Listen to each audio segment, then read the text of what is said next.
matter what you're going through in life, there's always a silver lining. Yeah.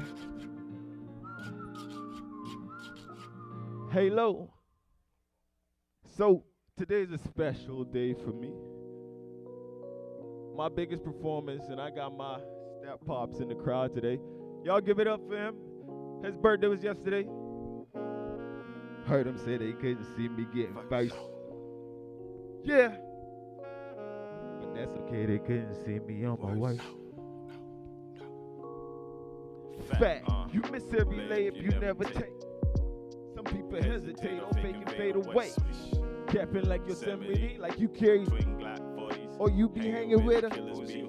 It's funny, dudes up there reflection addicted to money. I just wanna win a Grammy like the poets do. Blunt, shooter, but don't. Yeah, either they love you or they love you now. We all got tired just to do the night. But that's life. They only know you when you risk it or you passed away. So when they callin', I never give them the time of day. What's poppin', fam? How you doing? My brother, how it goes? Know that I got my own back. That's my Angelo. And I don't stress about the past. I let the dice roll. Snakes finna be snakes. I'm rolling up that. Heard them say they couldn't see me getting burnt. That's okay. They couldn't see me on my work. I'm steady roll. Cloud down. Waiting for the crown. I wanted it the worst. Say they couldn't see me getting first place. See me on my worst day. So, yeah. Nowadays it just be me and my therapist. Too many of y'all guys are playing two different characters. But that's life, right? You know what this life like. Share the goal with dudes and then I'm getting the cross right. Ask yourself, who do you value the most? Why you always let other people deprive you of hope? Put your heart on your back, replace your mind with your soul. Live free, live life, think once, think twice. Gotta act like you can, while never giving up. Put the ring in the next side and put the middle one up. What's the point neglecting yourself cause they ain't showing you love? Sucks. Go ahead and roll your. And if you ever need advice, just send a prayer up to God. Cause no one gives advice to really just be showing you stars. But we do not relate, not from the same deck of cards. Constellation of stars, cause we are who we are. Heard them say they couldn't see me getting first place. That's okay, they couldn't see me on my work now. I just be rolling clouds, coming down. Waiting for the crown, I wanted it in the work. Say they couldn't see me getting first place. See me on my worst day. Clouds, me up a pound. Need to put a crown, turn it down. Good evening, ladies and Yes, gentlemen. sir. So, this is a Bohemian legend. His name is Ronnie Butler.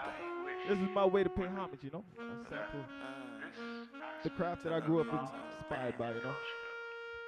How you guys feeling? You having fun so far? It is a day of competition. The next song is one of my favorite songs in my catalog. Yes, sir. You guys got a lot of energy today. Who we here to see anyway? Everyone sounds so dry, man. So this next song, it's a good thing the chorus, it only has 4 words, right? So, like I said, their competition is we gonna be all right. I want this side to start first. We gonna be all right. Let's go. This side, we gonna be all right. Everyone's sleeping. We gonna be all right. Yeah, everybody. We gonna be all right. Yeah, check it. Said I won't amount to anything. I was in the hills cutting class all like a. So, yeah, my teacher was busy banging. Used to sit on the. I wished I was dead, but nobody cared. Well, it'd still be better off anyway. The moment I grew, that's when I knew. Looked in the mirror like nobody appreciates me like the way you do. That's when I switched up the flow. Now I'm gonna beat like a metronome, spit fire like my blunt. I see the love and I see the hate, and I'm still a bait. When you still feel alone, the people that hate or love you, well, they just can't heal the wounds that's on the inside. That's something that you do on your own. That's why I wake up every day and I tell myself to keep your chin up, we gon' be alright. I roll a blunt, ignite. Yeah. We gon' be alright. Keep talking. So we gon' be alright. How we feeling? How we feeling? Make some noise. Yeah. I remind myself. Keep your chin up, it's a beautiful morning. As long as I got life, life, I can testify it's all all good. good. I'ma do what I like, and we gon' be alright. Call me Chris, cause God hit me with the power well. It's only right, cause on the mic, man, I was born to be ill. Some of my brothers told to steal, I had to sharpen my skills. Started rapping in the 2-4, switched up the area code. Island life was tough, but I be smiling like Lil Duval.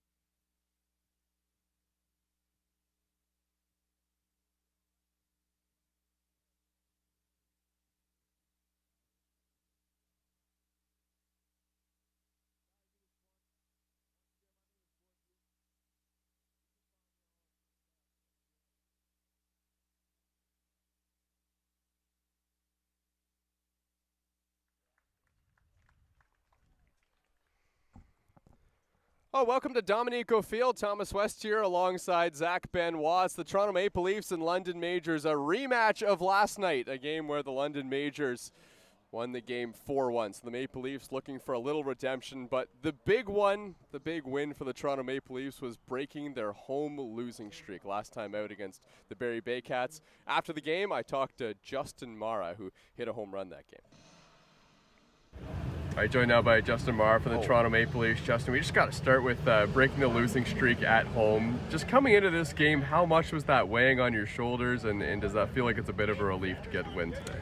Yeah, for sure. Honestly, more so for the fans. We're not too worried in there. I know it's a bad stretch at home, but we know we could play. We've played well on the road. It's just about putting it together.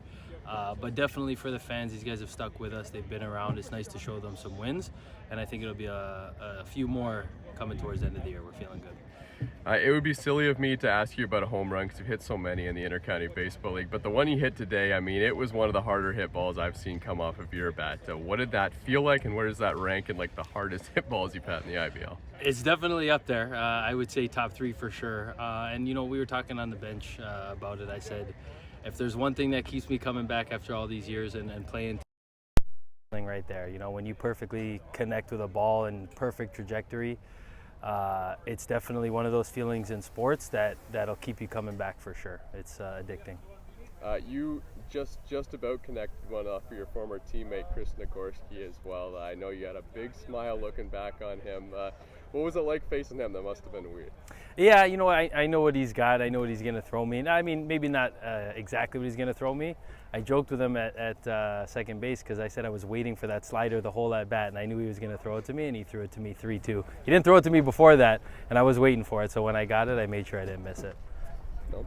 Yeah, just to sort of go a little deeper on that one, do you think that, like, as a catcher, you have a little bit of an advantage in at bat when you're facing a former battery mate?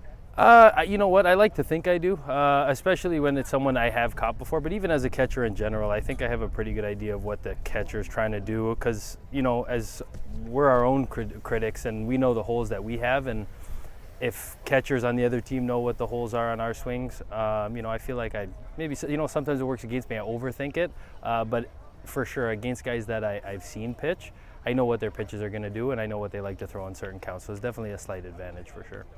Okay. Bit of a tough month of July, but you all have been heating it up in the last few games, 3-1 in your last 4. What do you think has been changing with you guys lately? Honestly, we knew it was always there. It's about not pressing. For us, you know, when you start to think like, oh, we got to get some wins or we got to do too much, and guys start trying to do things that they're not supposed to, you get kind of out of the game plan that you've always had. And we knew it was there. We know that the lineup's deep. We know we got the bats to do it. We know we got the arm depth to do it. It's just about coming together. And if you look at the history since I've been here, always for us, towards the end of the year, we start to ramp it up because we know the playoffs are what we really want to play for. And guys are just getting ready for that. And I think you're going to see a big turnaround for us for sure. Thank you. Awesome. Yeah, just on Franklin Hernandez today, you know, 5 innings, he was brilliant. I know he's a guy who's kind of trying to be in that starting rotation as well. What can you say about what he did today? Yeah, I mean, you saw it a couple of years ago. If you were around, Franklin was our guy out of the bullpen, and he said he wanted to start, and he's showing why. He, his preparation before, he knows some of the hitters in the league. He trusts me a little bit. He's got the stuff to do it. He's got conviction, and he competes up there, and he's earned that starting role. We got a couple guys that have had some good starts as of late. It's going to be a tough decision for Rob and the coaching staff to see who's going to start, but it's a good problem to have. We got a lot of depth. We got guys that want to start and guys that are okay coming out of the pen, and I like where we're at right now for sure.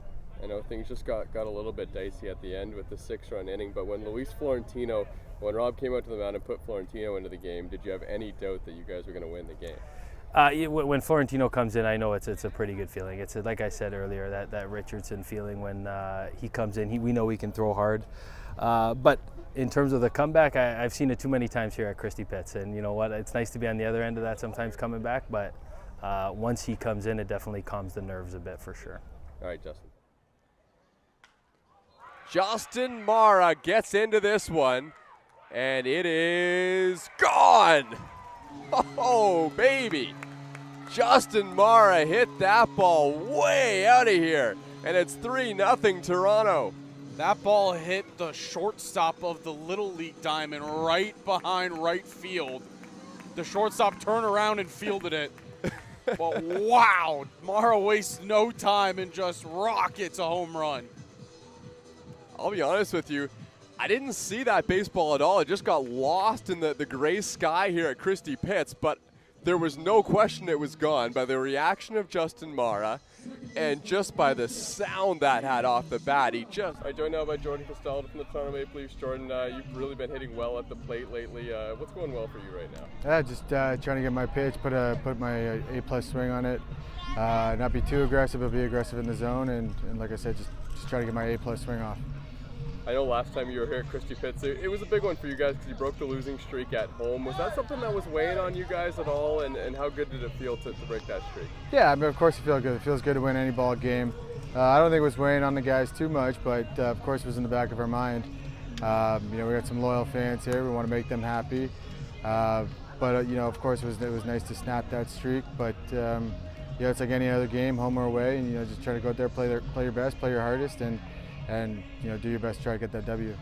I know we're getting pretty close to the end of the regular season, coming up on the playoffs. I know at the beginning of the season it was kind of a goal for you guys to be better in the regular season. With so little games left in the season, what's kind of the goal for you guys right now? Well, I think we just got to try to get better every game. At this point, to be totally honest, I don't even know where we sit in the standings, but I'd imagine it's probably somewhere in the middle of the pack. But that being said, we just got to try to get better every game, and make sure we're playing our best baseball going to the playoffs. All right, thanks, Jordan. All right.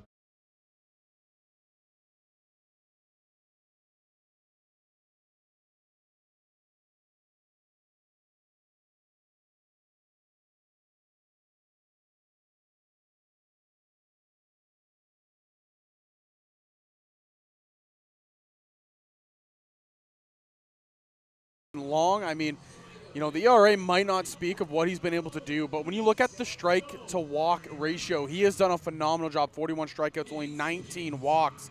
He has been very, very good for this Maple Leaf squad so far this year. I was talking to Justin Mara after last game because you would have just seen that, but getting that win, breaking the home losing streak that they had 10 games in a row. I talked to Justin Mara. He said, I said, was kind of a weight off your shoulders? He said, not really. It was something that was more that they wanted to get some wins for the fans. They know that they can put it together, and they know they have some confidence as well. A win today against London would really be a booster for that confidence. Yeah, for sure. Couldn't agree more. And it'll be a very interesting, especially after the game they had last night. First pitch bunting. Ryan Dos Santos has it at third base. Bounces a throw to first, not in time. That was a close play at first base, but Fajardo was hustling down the line, and he's got great speed, something they got to watch out for now on first base. Well, first and foremost, what a pick and throw on the run by Dos Santos at third, and then the really, really good pick at first base by Jordan Castaldo. The defense showed up there. It was a bang-bang play at first. And this is interesting. Looks like Fajardo is getting some attention over at first base, and it might be that hand with the way he slid in. Yeah, that's not a good sign for the London Majors. Francisco Fajardo is an extremely important part of this London team. One of maybe their best import on the team this year, batting .341 on the season. He's also got 13 stolen bases. Gets on base a ton for this team.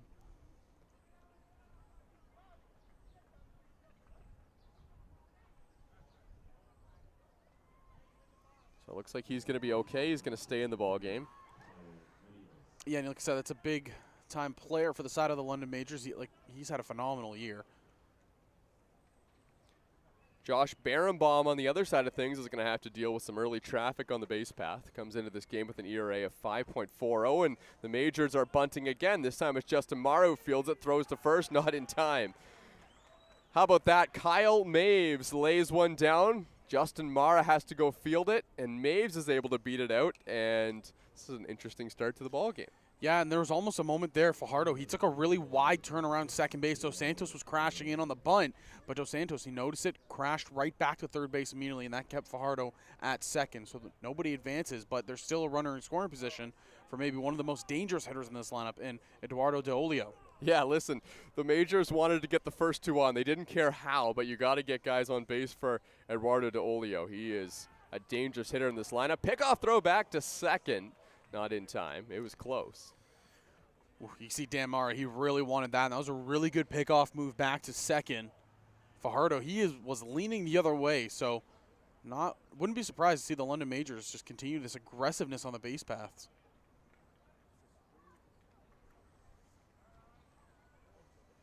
First pitch to De Olio. He's going to swing the bat, and he swings at the first pitch and fouls it off.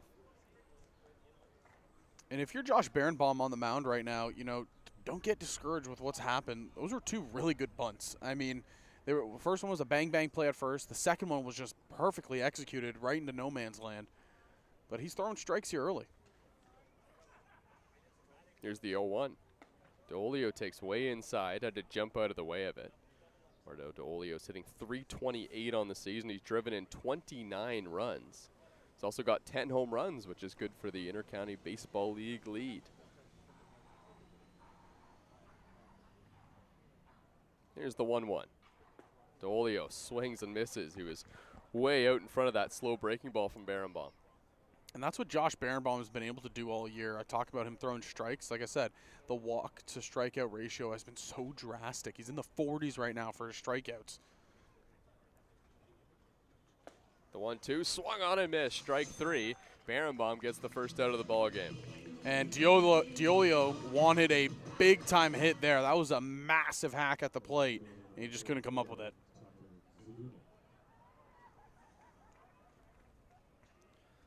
That brings Tucker Zadunik to the plate. He's hitting .319 on the season. He's just had 91 at-bats, but he's driven in 19 runs. Love to make that 20 as Berenbaum looks back Fajardo at second base. Yeah, Fajardo is dancing over there at second. He's bounced a couple times to first. He almost had him on the pickoff move earlier. Tucker Zadunik fouls this ball off. I don't think Fajardo's trying to take third base in this situation. I mean, you think about the caliber of hitters that London has had at the plate in the last two batters with De Olio and Zadunik both hitting well over 300, and some of the most trusted hitters in this London Major lineup. The 0-1. This one's hit on the ground to second. Ross steps on the bag and throws to first to get the double play. So a couple bunt singles for the London Majors, but Josh Berenbaum's not having any of that as he gets the double play from Tucker Zadunik, and it's 0-0 after the top of the first.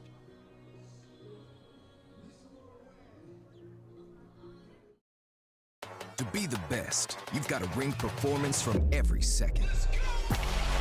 The game is getting faster every season. So Rawlings made a time machine to help you keep up.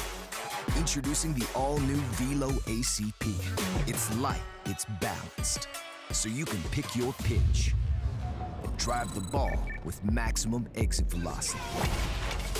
The game's gotten faster. Your bat has too.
Back here at Dominico Field, Luca Boscarino is going to lead things off for the Maple Leafs. Just changed his walk-up song today. Zach is going with the Godfather theme song. Wanted to honor his Italian roots today and getting the big call up to lead off here for the Maple Leafs.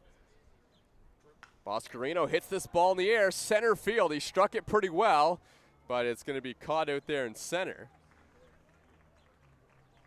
Let's take a look at the lineup for the Toronto Maple Leafs. John Javier is batting now, followed by Jordan Castaldo, who is playing first base, Marcus Connect, and Dennis DeBanning. Castaldo, Connect, DeBanning, one of the hottest trios right now in the Intercounty Baseball League, followed by Justin Mara, who hit a home run last time he was here at Christie Pitts. Ryan Dos Santos, who's playing third base, is batting seventh. Dan Mara at second base, batting eighth. And Spencer Ross, the shortstop, as he has been for so many games in a row now, is batting ninth.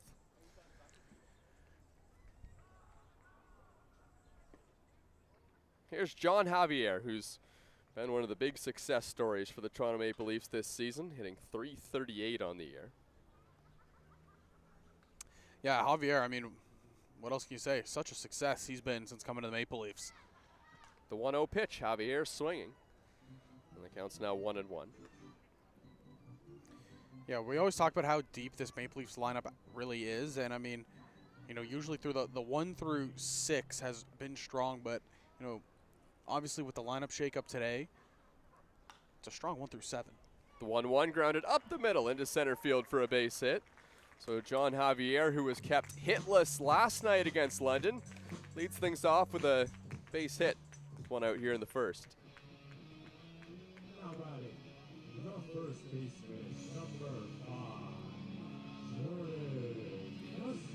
Jordan Castaldo looking for career RBI number 510. It's been a milestone machine this year in the Intercounty Baseball League.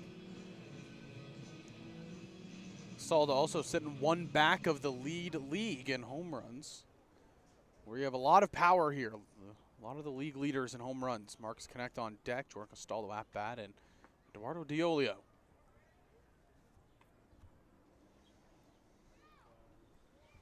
Yeah, one home run would tie Castaldo. Would be a three-way tie for the league lead in that department.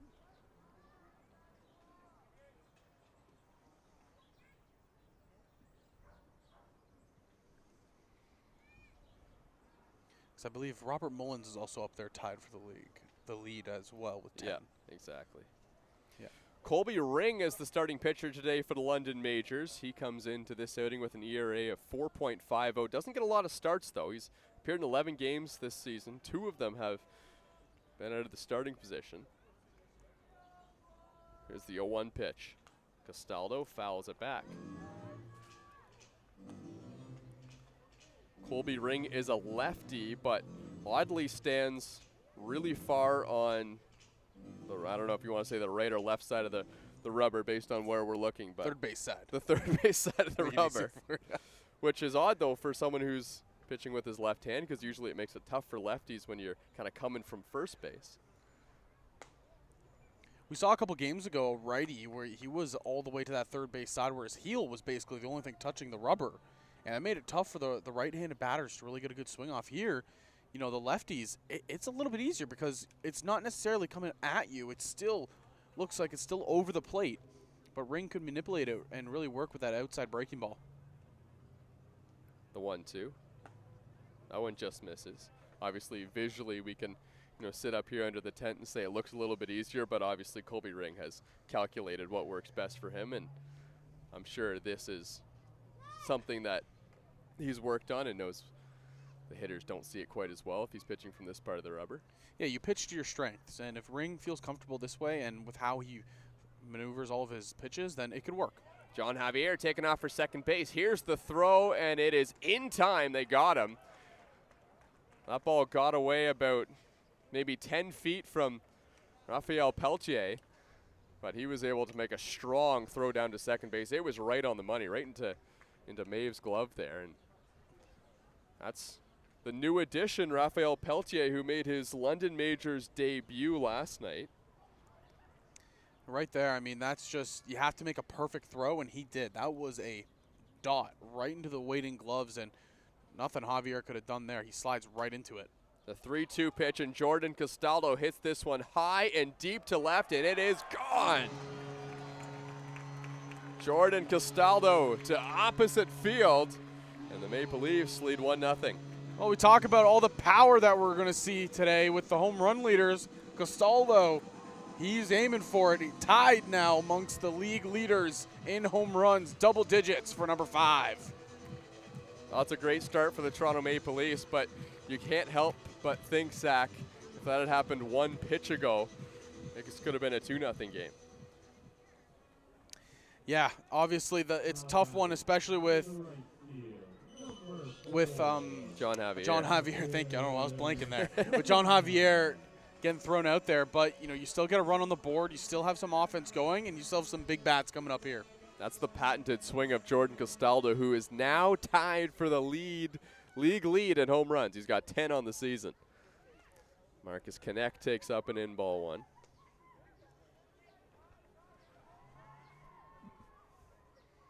So Robert Mullen, Eduardo DeOlio, and Jordan Castaldo all have 10 home runs this year. And now Marcus Connect chops one foul off to the left.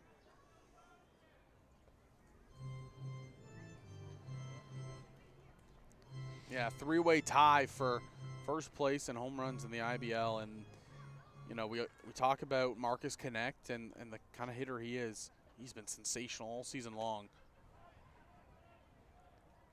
When you look at the home run streak he was on earlier in the season, then he missed about a month and a half, maybe 2 months. He's still up there, still top 4, which is ridiculous to think about. Connect takes a strike. Yeah, he's 4th right now, tied with Tristan Clark of the Barrie Baycats. Jordan Castaldo has just separated himself with Marcus Connect. I mean, technically 2nd. Why? Because it's a 3-way tie for 1st. Okay. That pitch is low to Marcus Connect. That is not the correct use of technically. Technically, he's 2nd. That's brutal, man. Thank you. 2-2 the count now on Marcus Connect. That one just misses inside. Actually, that was the 3-2 pitch, so Marcus Connect heads down to first base. He's got a couple walks in his last 2 games, and now here's Dennis DeBanning. And I was just going to say the same thing. It looks like Connect has been, walking a lot more lately. And, that can be very dangerous, especially with a guy hitting behind him and Dennis DeBanning, who's been red hot as well. And then you have also Castaldo in front of him. So, if Marcus Connect can add in that, get on base via the walk more like Castaldo can, things get very dangerous for the Leafs offensively. Dennis DeBanning hits this ball to right. And the catch is made, and that's going to end the inning. But the Toronto Maple Leafs score 1. Jordan Castaldo, his 10th home run of the season. And it's 1-0 Toronto.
Well, back here at Dominico Field, it's Jordan Castaldo who's hit the home run to make it 1-0 Toronto. Now Josh Berenbaum back out on the mound. First batter he'll face is Peltier.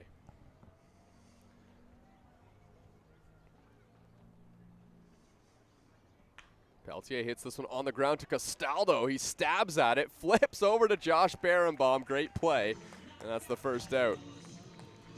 And Berenbaum was absolutely flying over to first base. Typically, you'll see the pitchers take a route where they can run up the line. But Berenbaum, he got to the bag so fast, he just ran straight across the bag. Yeah, he was thinking, wasn't even close. Yeah, he was like, I'm not making Jordan Castaldo dive for first base. It's like Guerrero last night. Did you see that? That was maybe one of the best plays I've seen Vladimir Guerrero make. Yeah, but he could have just flipped it over to first. Oh, 100% he could have. Tommy Nance was there. But it doesn't look as cool. Well, Simmons cues one foul at home plate. Well, Rafael Peltier, who hit that ball, you could say that he single-handedly saved the London Majors a run. He threw out John Javier, who was going to second base, which Javier was probably right to take off for second base there. He just made a perfect throw. Then the very next pitch, Jordan Castaldo hits the home run, which would have been a 2-run home run. Obviously, you can't predict the future, but he saved them a run. Yeah, and that was a beautiful throw. Exactly like you said. It couldn't have been any more on the money. Toby Simmons hits this ball in the air to center field. DeBannon going back, and it is gone. Toby Simmons leaves the yard to dead center field, and we're tied at 1. And he was kind of admiring that in the box a little bit. He hit that square to the clubhouse in center field. Yeah, Dennis DeBannon gave that one a look, but that was a long way. It ended up on the roof of the clubhouse in center field. It was on a bounce, but I mean, that was a good 20 feet past the wall in dead center. And Toby Simmons has his 5th home run, give him 24 RBIs on the year. Yeah, that got out of here in a hurry.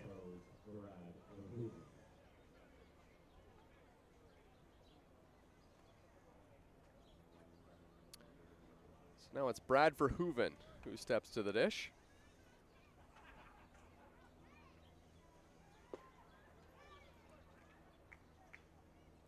Funny how baseball works sometimes. The London Majors have a run on 3 hits. They've got 2 bunt singles and a home run to dead center field.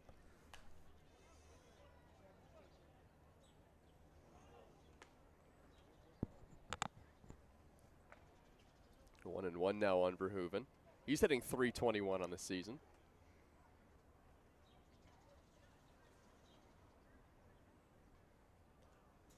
That pitch way inside, slipped out of the hand there of Josh Berenbaum.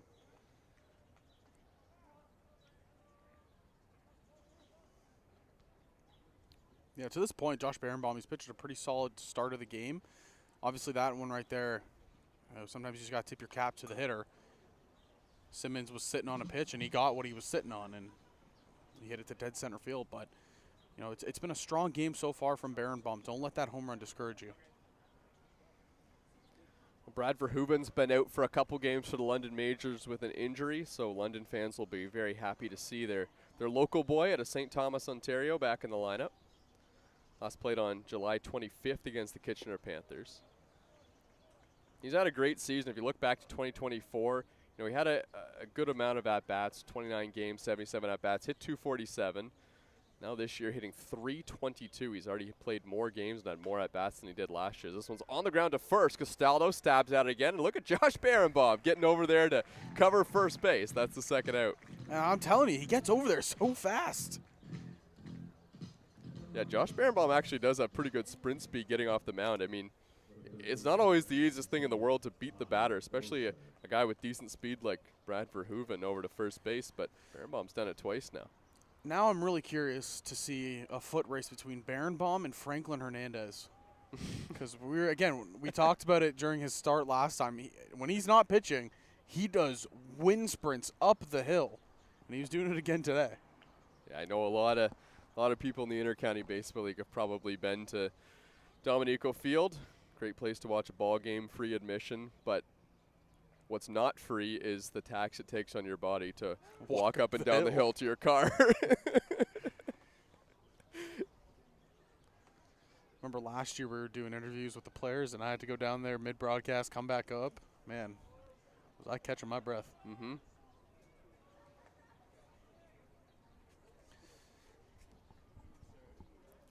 Ty Mosher at the dish now.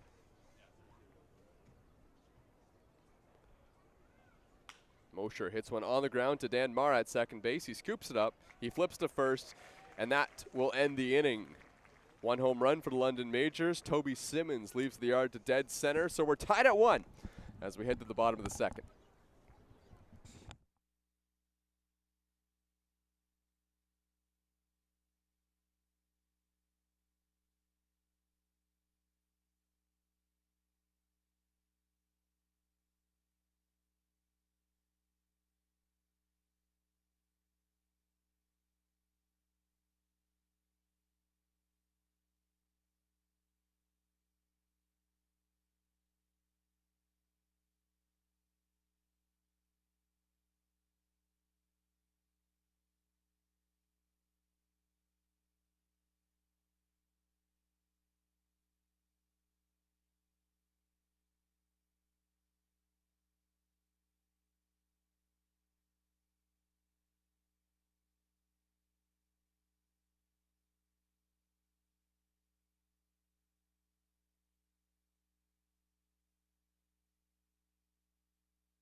Well, back here at Dominico Field, Justin Mara is going to lead things off for the Maple Leafs.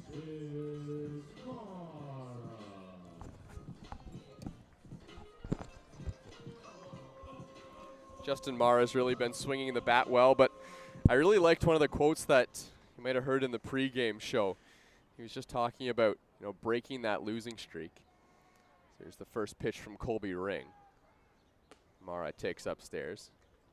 I asked, is it kind of a weight lifted off your shoulders breaking the home losing streak? He said it's more for the fans. We're not too worried out there.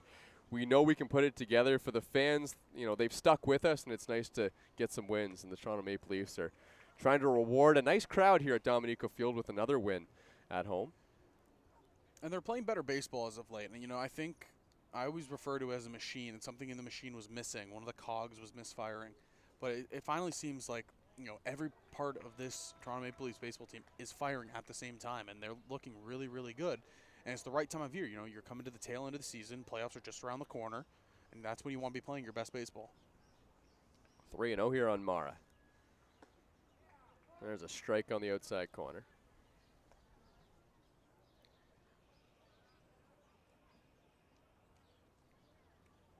Justin Mara hitting .279 on the season with 5 home runs.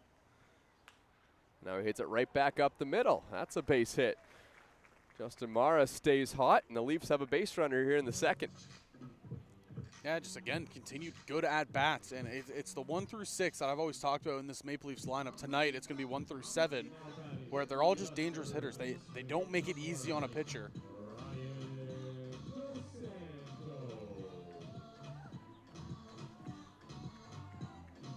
Well, here's Ryan Dos Santos, who's been swinging a hot bat of late for the Toronto Maple Leafs. Make that a 3-game multi-hit streak.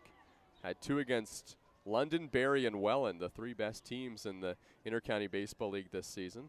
As Dos Santos is going to lay down a bunt, and it is a perfect one to first base. The throw is just in time to get Ryan Dos Santos. He was definitely bunting for a base hit there, but that works too, as he gets Justin Mara to second base. Yeah, it works as a sacrifice, but man, he was so close to just beating that one out. That was a smart play too, because nobody on the infield was really playing him in. Everyone was kind of either even with the bag or just behind, and wow, what a job done. He almost had that bunt base hit.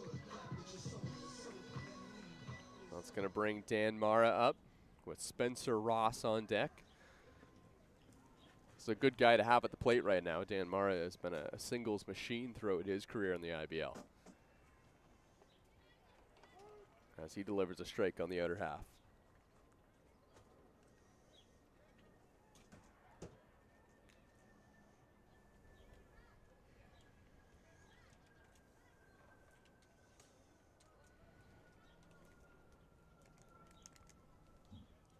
Justin Marr at second. The pitch to Dan. Breaking ball way out of the zone.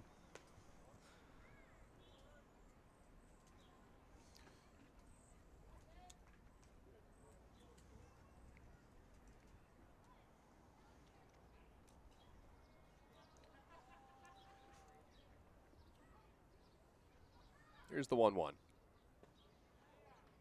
Inside. Dan Marr hitting .268 on the season. He's driven in 13 runs. I'd love to drive in another right here.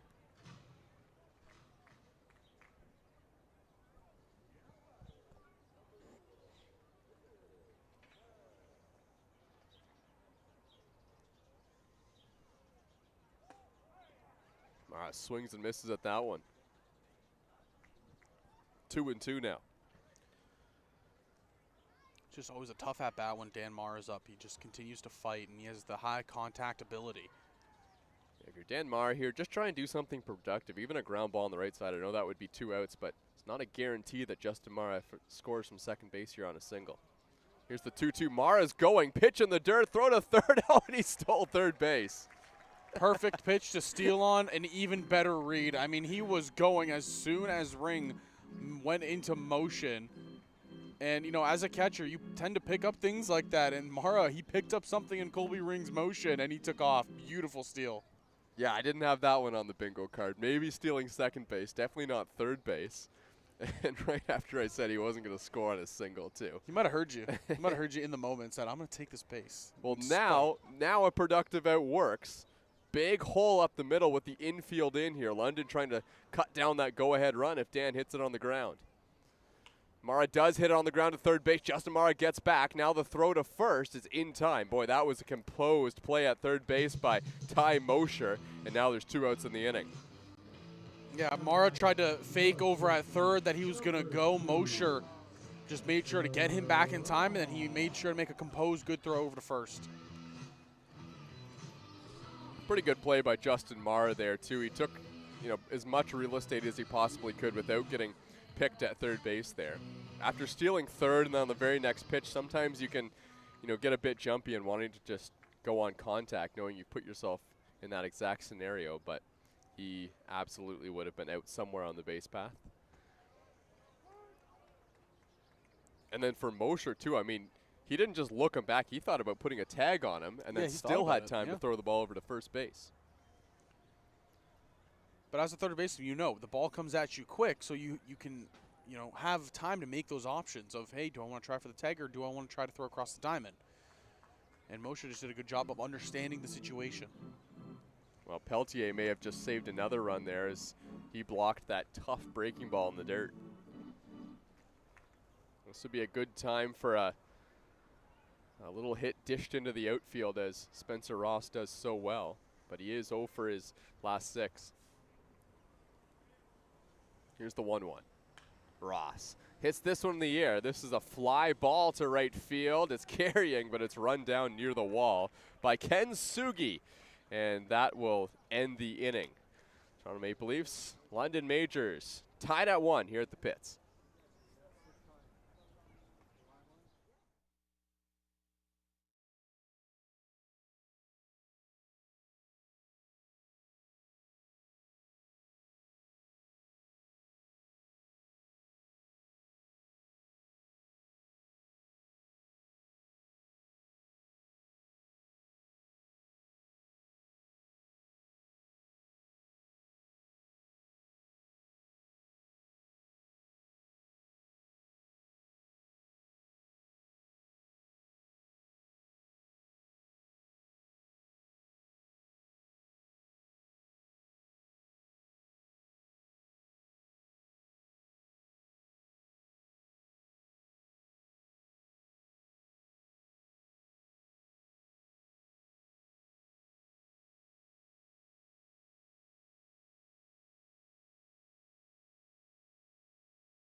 Well, Ken Sugi is going to lead off the inning. He made the catch on the final out last inning. Here in the top of the third, Josh Berenbaum back on the mound for the Maple Leafs and delivers just outside to Sugi. Counts 2-0 now.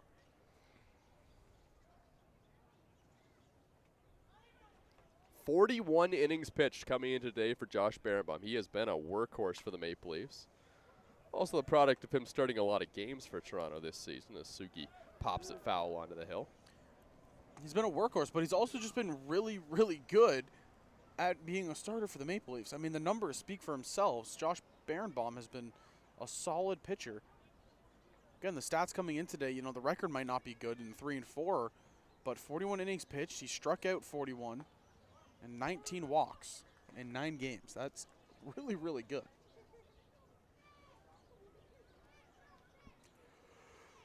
Last pitched against the Guelph Royals where he went 3 innings. As Sugi dishes one towards the outfield, and Marcus Connect comes in and makes the running catch. That's the first out of the inning. Josh Berenbaum went 3 innings against Guelph, gave up 3 earned runs, walked a couple. That was part of a 3-inning performance, his shortest of the season since, well, dating back to the first week of the season against the Baycats.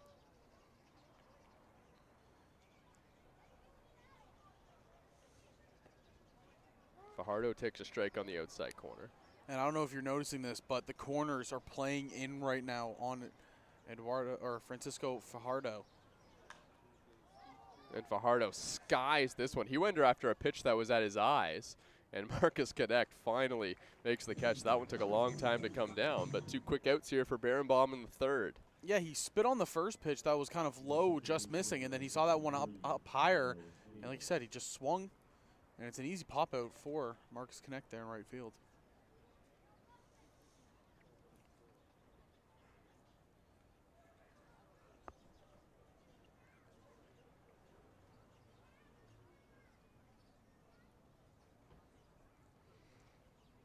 Kyle Maves now at the dish and takes well inside.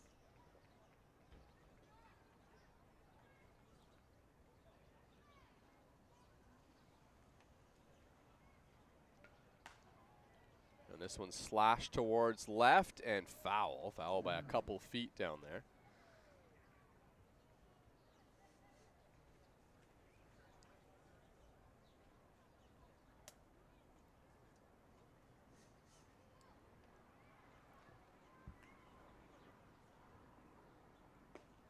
Berenbaum delivers a strike on the outside corner. Yeah, beautiful off-speed pitch on the outside half.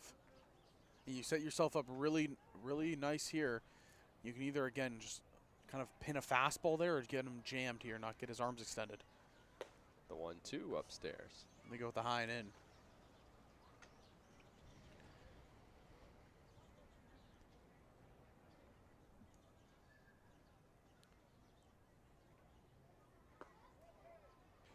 The London Majors might be keeping a close eye on one of the out-of-town games happening right now. The Welland Jackfish and Barrie Baycats. London sitting 2nd place in the Inter-County Baseball League right now. Barrie 1 game behind them, but the other way of looking at it, they're 3 guys behind Welland. So that pitch by Berenbaum is outside, and Kyle Maves takes a walk. That game is 4-1 Welland Jackfish right now in the bottom of the 5th.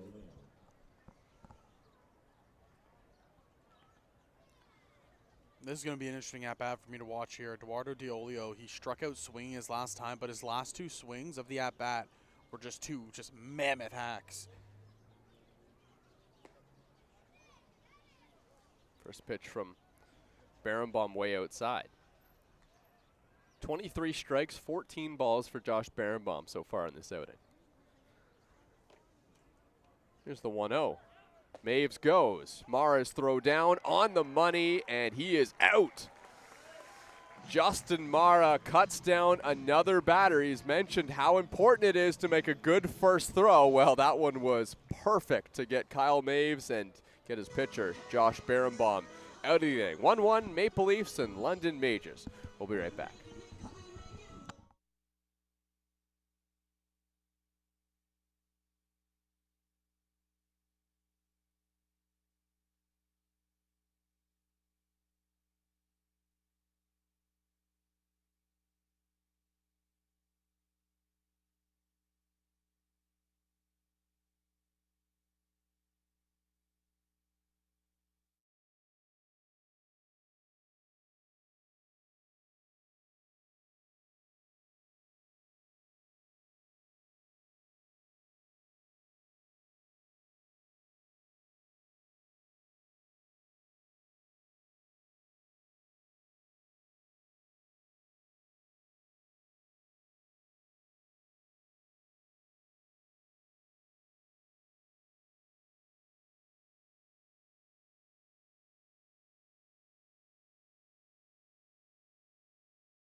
Starting with the leadoff man for the Toronto Maple Leafs, Luca Boscarino, as he'll face the lefty Colby Ring. His first pitch, up and away.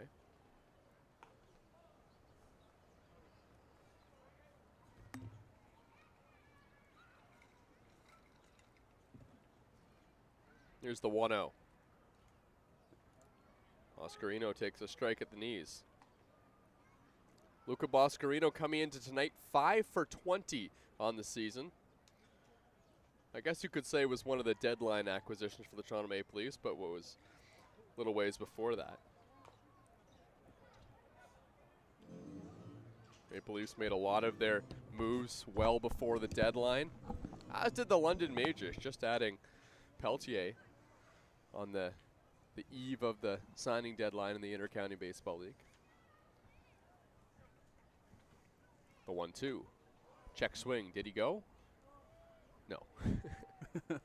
They appealed it very quickly, but he held back. Brian Sewell was down there at first base saying, "You want me to make the call?" Brian Sewell, one of the most interesting men on this team. Oh, yeah? Love him. Great guy. 2-2 pitch to Boscarino is low and inside. I still remember, I can't remember if it was the first game of the season or if it was a couple of games in where they were doing BP. He got hit by a stray ball off the L screen. And I think it was he didn't want to leave. He was like, that's okay. But they're like, no, you have to go. Here's the 3-2. In the dirt, Luca Boscarino will lead off with a walk. Peltier scampers over to get that baseball to make sure Boscarino stays at first base. Now batting, the designated hitter, number 77, John Javier.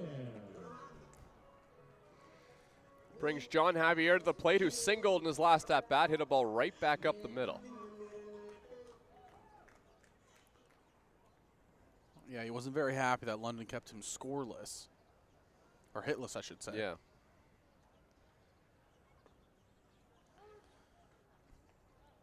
It's always fun when we get to see teams play each other on back-to-back nights. This is a home and home for these two teams. The London Majors took the first of the little two-game series.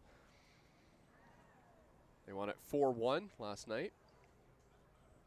Check over on Boscarino at first base.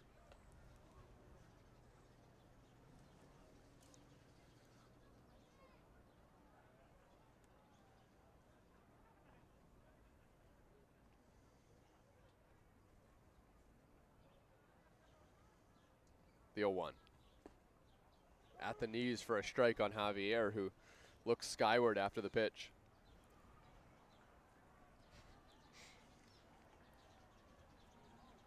It's in a bit of a hole now on Colby Ring, who can kind of go any direction with this at-bat.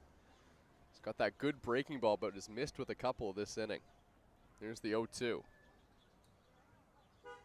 Goes with the fastball, and then John Javier hits it through the left side for a base hit, and the Leafs have the first two on to start the third.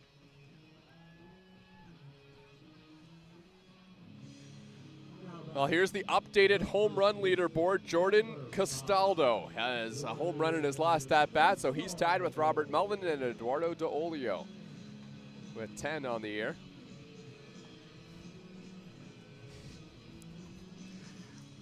Yeah, and I mean, he completely went opposite field with the home run his last time up, and it's just it's so interesting to watch Castaldo when he's at bat, because he's a guy that can really sell out and just pull the ball. We've seen him do it multiple times, but he's also a guy that can shorten up his swing and just hit a ball the other way, but he has such easy power to all parts of the park that he can go out really anywhere.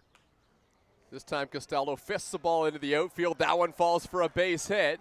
Boscarino held at third base, and they're loaded for the Leafs here with nobody out in the third. John Javier is messing around there at second base. He was faking like he was going to go with Francisco Fajardo. Number 4, Marcus Hernandez.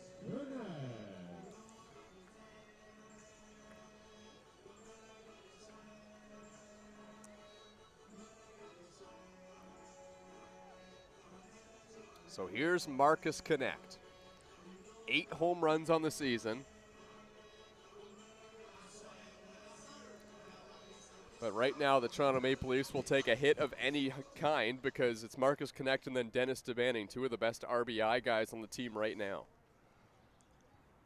Yeah, this is the heart of the order, and it doesn't get easier because after DeBanning, you have Mara, and then you have Dos Santos.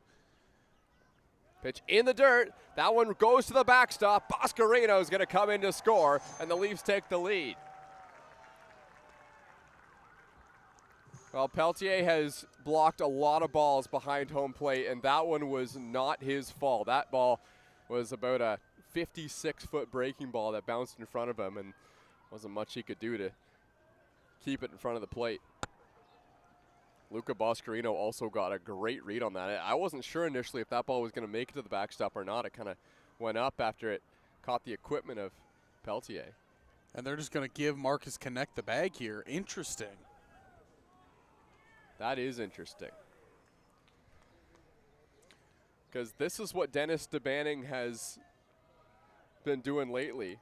I talked to him about, his trust in this team. He said, ain't no way, we always trust in one another, the ups and downs. That's what the regular season is for. I'm not worried, and I don't think anyone else is worried. And we're going to be all right. And then, that quote was from a while ago, but still stands. Yeah, the Toronto Maple Leafs have really turned it around, and there is a lot of confidence in that locker room as DeBanning hits one on the ground, and that one gets through the legs of Fajardo into the outfield. Jordan Castaldo held at third, but John Javier comes in to score, and it's 3-1. And I'm curious what they're going to score that, because that was a hard hit ball to Fajardo over there at shortstop, and it could go down as an E6, but it also could go down as he did not get the glove on it at all. It was a hard hit ball. Yeah, I think the fact that it went through his legs probably solidifies that that's going to be an error, and Fajardo will probably tell you that he should have come up with that baseball. That hit right there may have changed the course of this game a lot, because that would have been a double play ball. You mentioned how hard that ball was hit. DeBanning absolutely would have been doubled off if Fajardo got the baseball. Instead, it's a run for the Leafs, and Zach, there's still nobody out. Yeah, and, I talked about these batters coming up in Mara, Dos Santos, but you can't forget Dan Mara and Spencer Ross. Those are two guys that are quietly producing as well at the bottom part of the order. Dan Mara, one of the best with contact ability, and then Spencer Ross, he's flipped the lineup so many times. Now Justin Mara hits the ball well to center field. That one's down. It rolls all the way to the wall. This is going to score a bunch of runs for the Toronto Maple Leafs. The third run is being sent home. Here comes Dennis DeBanning. Oh, man, the throw is airmailed, and Dennis DeBanning comes in to score. It's a 3-run double for Justin Mara, and the Toronto Maple Leafs open up the lead here in the third. Man, that would have been close either way, but DeBanning off the bat got a phenomenal jump. Rounding second, I don't know what it was. He turned on the jets, and he was going all the way. That was an extremely aggressive send there from Rob Butler coming around third base. I mean, that ball was on the infield, and Dennis DeBanning was just rounding third base. But the throw from Fajardo was just, it was 15 feet above the catcher's head, and it went off the backstop, and DeBanning slid into home plate safely.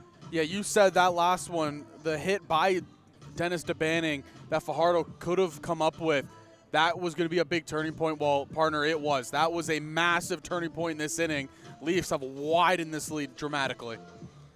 Yeah, the other thing, too, Toby Simmons, who was in center field there, did nothing wrong on that play, but he was pretty far in, because if there was a fly ball hit to center, I think Toby Simmons was hoping that he would have a chance to throw out the runner coming home. Instead, that ball was hit over his head. I don't know if he would have had a chance to get to it or not, because Justin Mara destroyed it into the gap. But this has become a 5-run inning for the Leafs here in the third and a 6-1 lead. And, man, Justin Mara is red hot right now for the Leafs. Yeah, and that one there off the bat of Mara, it's one of those plays, it's tough for a center fielder or a left fielder to make, because the ball will have a natural slice off of it, and that's what it did. It looked like it was going right to Simmons, but it kept slicing. And it makes it extremely difficult for the center fielder to pick it up because it keeps cutting away from you. So here's also a development in this inning. Colby Ring deserves better in this inning. He should have got the double play ball right there, and this should be a lot less damage. Even the throw could have come home, too. It could have cut down around at home plate on that double play ball a couple batters ago, but he hasn't been able to locate that curveball, and that's a big pitch for him. And the Maple Leafs are sitting on fastballs right now. Orion Dos Santos looking for a fastball there, but Colby Ring ran it in on his hands. And when you can kind of eliminate one pitch, makes your plate appearance a whole lot simpler.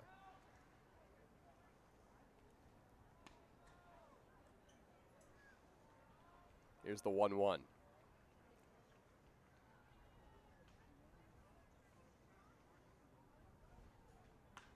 And Ryan Dos Santos lines it into the outfield. This could be 2 for Dos Santos. Justin Mara gets the wave. He's coming home. It's 7-1 Leafs, and Ryan Dos Santos tacks on another RBI.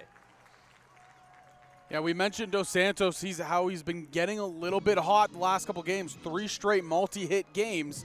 You know, he gets moved down in the order here, but he doesn't let it shake him. He still goes up there, has a good at-bat, produces another run here for this team. I didn't really catch what pitch that was, but it looked like Ryan Dos Santos was sitting on it. He was all over it, laced it into the gap, scores another run for the Leafs. They have 6 runs here in the third. And again, the thing is, they're hitting the ball all over the park. That one there pulled to the right center gap. We just saw the Justin Mara hit. That one was hit to left center. Yeah, Dan Mara at the dish now. Still nobody out in the inning.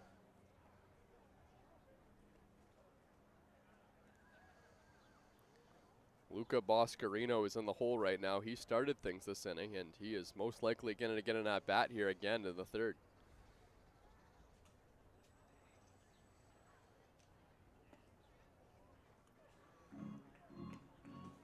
Yeah, what a wild inning it's been here for the Maple Leafs. Boscarino works a really good walk to lead things off. Javier then gets that single. And then Castaldo with a really big swing, but he gets it just off the inside of the bat where it doesn't get a lot of distance, so it's just a blooper in the center field.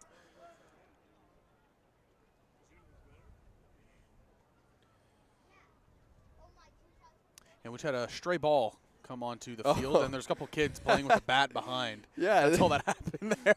One of the little kids is pitching, the other one's hitting, and he just crushed it onto the field. You got to really get into that foam baseball with the foam bat to get it up. Butler, I think we have a future Maple Leaf in the stands over there. The 1-1 pitch. This is a breaking ball, and Dan Mara has popped it up. It's going to drift into the outfield where Zadunik is there to make the catch, and that is the first out of the inning. 6 runs later. And that's still another good swing by Mara, and he'll be the first one to tell you that he just missed it, but it's another solid swing. It's just he got underneath it a little bit.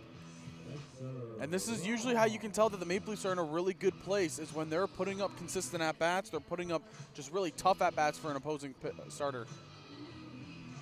Yeah, this feels like a team game plan, too, where they're all coming up with kind of the same approach. And this inning, it seems that the approach has been just wait for the fastball. That time it was a breaking ball, and naturally Dan Mara was a little out in front of it. Now Spencer Ross, the shortstop, takes a breaking ball, ball 1.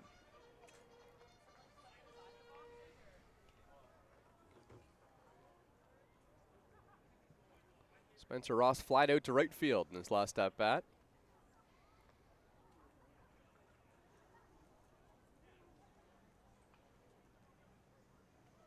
The 1-0 pitch. That one finds the zone on the inside corner, and it's 1-1. Zach, you know who's loving this right now? Josh Berenbaum, who's got some run support. Feels like Berenbaum has been on the latter end of having run support in a couple of his last few starts. Now he's got a 7-1 lead. You know, usually you'd think in a game like this as a pitcher, you know, possibly you change up how you're throwing. If you're Josh Berenbaum right now, just go out there with the exact same game plan. Don't change anything that you're doing. You're pitching really, really well against this London team. Really, it's been one mistake pitch that Toby Simmons was sitting on, and that's the only damage that London really has. Colby Ring is throwing Spencer Ross 3 straight breaking balls here. Counts 2-1. Now he misses upstairs, 3-1. And this is just where things can get so dangerous for opposing teams against this Maple Leaf squad, because again, you have them fully healthy again.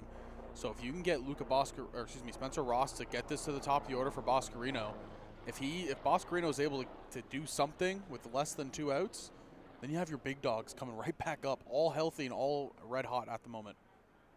3-1 pitch is a strike. Counts full now to Spencer Ross. So Colby Ring was about to deliver pitch number 60 on the night. And the majority of them have been in this inning. This is going to be a big one here to Spencer Ross. Obviously the damage has already been done for the Leafs in the inning, but if he wants to get out of this third inning, he might need to get Ross right here after an extended at-bat. Ross fouls it off and will have to make another pitch.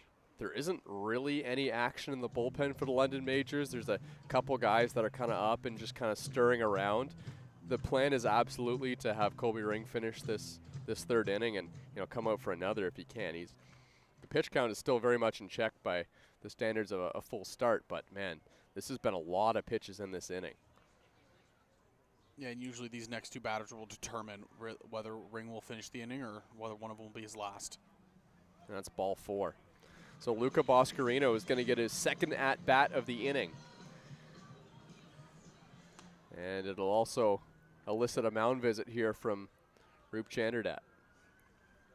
Yeah, and this is where it's interesting because, again, you have somebody warming up in the bullpen, and, yep, it will be the end of the night for Colby Ring. Okay, so up and stirring around meant there was a guy ready to go. We'll have that for you when we come back. 7-1 Leafs.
Well, it has been a 6-run inning for the Toronto Maple Leafs and chased Colby Ring out of the ball game. So Jonathan Henry is going to come in and try and get out of the third inning here for the Majors.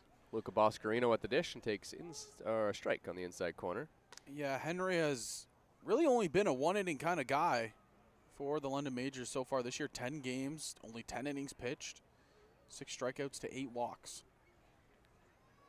Boscarino takes upstairs. Snap throw back to first, not in time. Jonathan Henry last pitched against the Brantford Red Sox back on July 27th. Had a scoreless inning. It'll just be very interesting to see, are they going to give him more than just one inning, or is it going to be kind of a bridge to a bullpen day? Boscarino swings and misses. It's the second strike. Well, the last time Jonathan Henry made more than one inning was back on August 19th last season. The most innings he's ever thrown in his Intercounty Baseball League career was actually almost a year ago in 2 days. Well, that's exactly what it was. And it was against the Chatham-Kent Barnstormers. Way to pull that one out. Nice one. Luca Boscarino hits this one high in the air to left field, but not quite deep enough. Catch is made out there by Zadunik, and that's the second out of the inning. That's the second time we've seen Luca Boscarino really get a hold of a baseball, but he's just missed the barrel. He had a fly out to center field. He had a fly out there to left.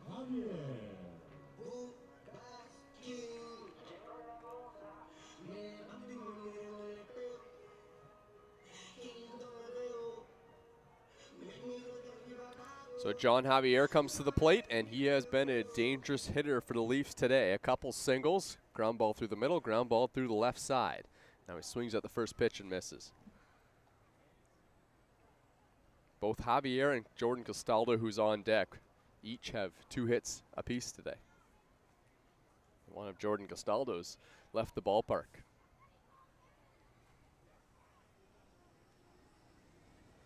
Here's the 0-1. Javier takes a strike.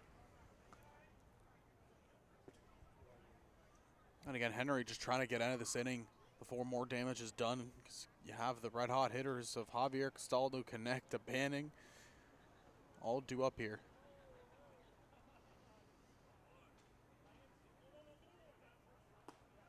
Javier chases a pitch outside, and Jordan Henry gets the London Majors out of the 3rd inning, but not before the Maple Leafs tack on 6. They lead 7-1 as we head to the 4th.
Well, welcome back here to Toronto Maple Leafs baseball. It's the top half of the 4th. The Maple Leafs up 7-1 here.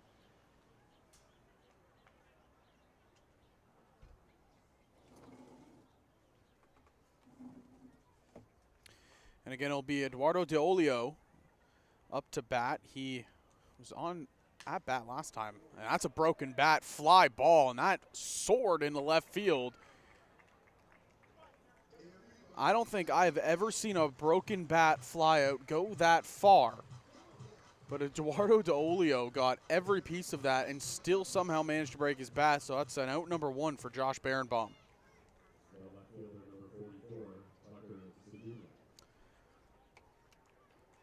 Tucker Zadunik will come up here. 0 for 1 on the day.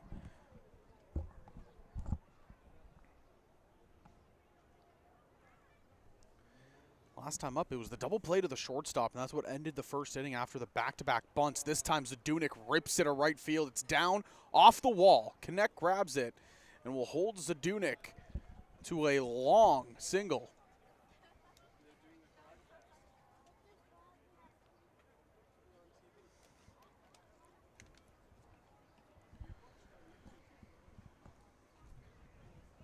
So it looks like the umpire at second is going to check the baseball, make sure there's nothing. Oh, because it hit the chain link fence. fence. Hit the chain link. And it hit it hard, too. Yeah, Tucker Zadunik got every stitch of that baseball. Didn't get under it, though, so stayed in the park. But also, Marcus Connect played it off the fence beautifully. Raphael Peltier is at the dish now, looking for his first at-bat as a London Major. So 0 for 4 last night with a couple punch-outs. 0 for 1 as well here tonight. Grounded out to first base, start off the second. You know, one pitch up and away. Hey, there isn't a better time to do it than right now. London gave up a 6th spot in the 3rd. And you'd think just from a confidence perspective, if they could tack on one here, that would go a long way. The 0-2 in there for a strike. The first mission for the London Majors might be to get Josh Berenbaum out of the game. He's been rolling right now for the Leafs.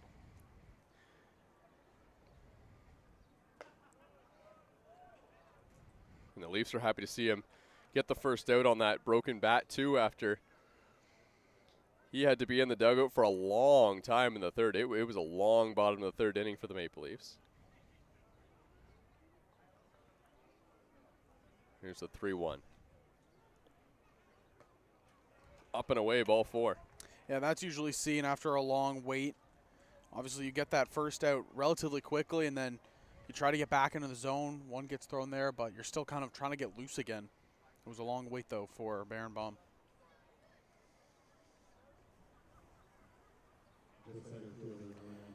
It'll be the man that has really all the damage here. It was Toby Simmons coming up to bat. Yeah, Simmons hit a home run in his first at-bat. Got the batting average up to .305, and he crushed it. Hit it to dead center. First pitch from Berenbaum. Simmons bunting, and he pops it up. Berenbaum has it. The runners hold their ground. Well, sometimes it's an effective idea to bunt after you hit a home run in your last at-bat, but that wasn't a good one that Toby Simmons got down. He popped it right back up to the pitcher. And even bunting down by 6, I mean, you got to bunt for a base hit. You're not really trying to sacrifice yourself. Now there's 2 outs in the inning, and now the task falls on the shoulders of Brad Verhoeven to try and drive in a run or 2 here for London. But that's also a hard pitch to bunt on as well, because Berenbaum, he saw Simmons go around, and then he elevated the fastball. As a person at bat, when you're bunting, you want to get on top of the ball and just hit it into the ground, make it a tough play for anybody to get it. Get it to that no man's land. There's a little bit of like a triangle in between third base pitcher and the catcher, or vice versa, first base pitcher and the catcher, that you want to get into that zone. If it's a high fastball elevated like that, it is tough to get on top of it, and we just saw Simmons still just getting under it there, popped it out to the pitcher. Here's the 0-1 pitch. That one just misses. Verhoeven swung over top of the first pitch, now takes the ball, and the count's 1-1.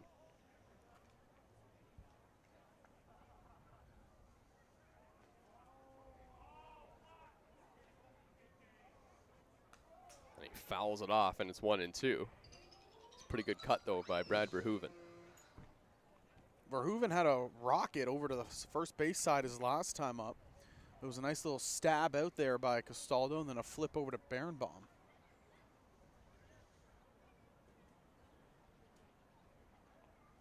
One and 2 the count. Berenbaum trying to get out of the inning, and he misses low. Count now 2-2. Good pitch placement, just couldn't get the call at the bottom half of the zone.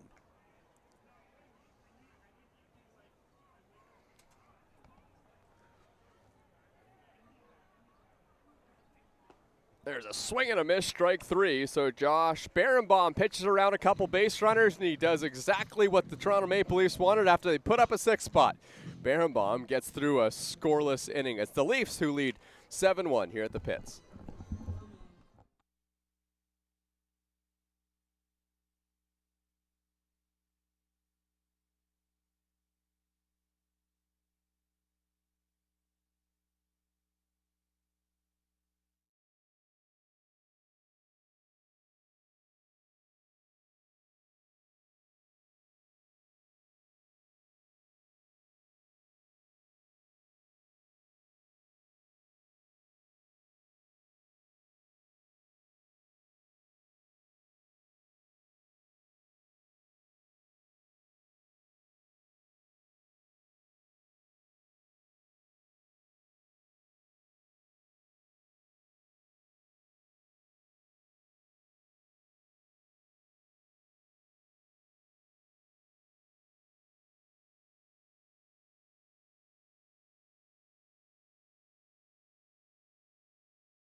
Welcome back to Dominico Field. The Toronto Maple Leafs with a 6-run lead here in the bottom of the 4th inning.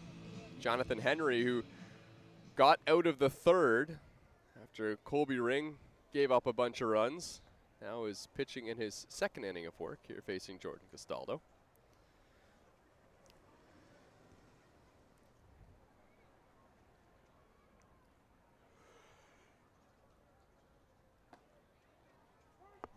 Jordan Castaldo's 2 for 2 today. The big swing, a home run, a solo shot to get the Maple Leafs going early on in the 1st inning. Yeah, that really did get them going. The bats looked really well after that, and they've had somebody on base all 3 of the innings, especially in that 3rd. That's been the biggest. As Henry delivers a strike, he's got out in front of Jordan Castaldo.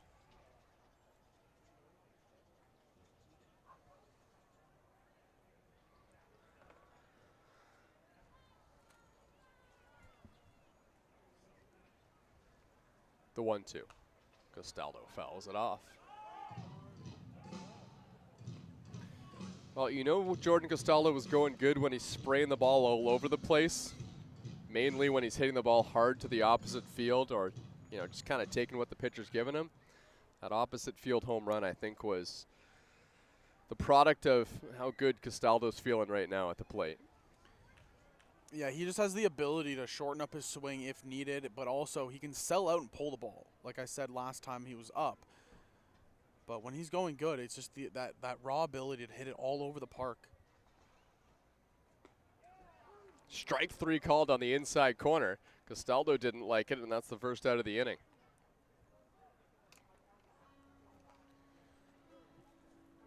Now batting in the right field, number 4, Marcus Burnett.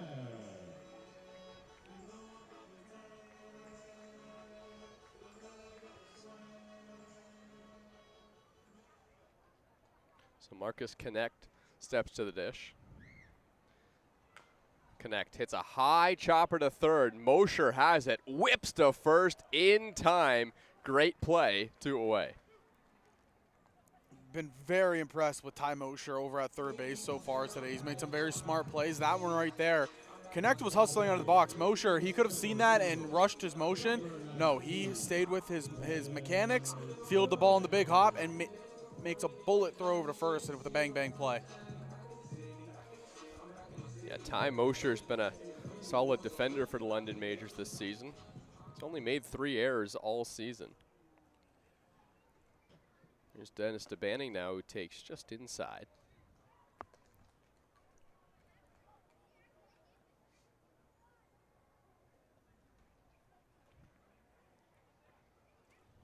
The 1-0. And that one hit the bat of Dennis DeBanning. I think it did. Or did it just tick off the catcher's glove? I can let you know in about 10 seconds.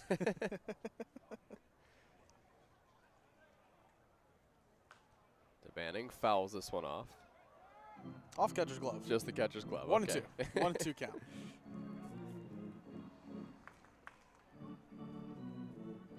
The best part about having personal hotspot, you can watch back the video if you miss it in live time.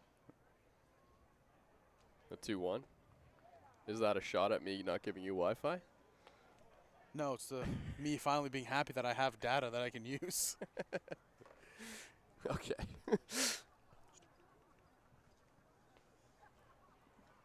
2-2 now on Dennis. Hey, I know what you have to use for. I know what you use the Wi-Fi for.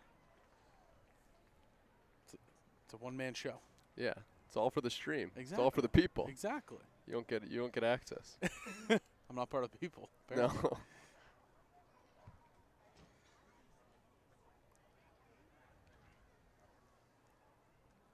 Another 2-2 pitch now to DeBanning. And he fouls another one off.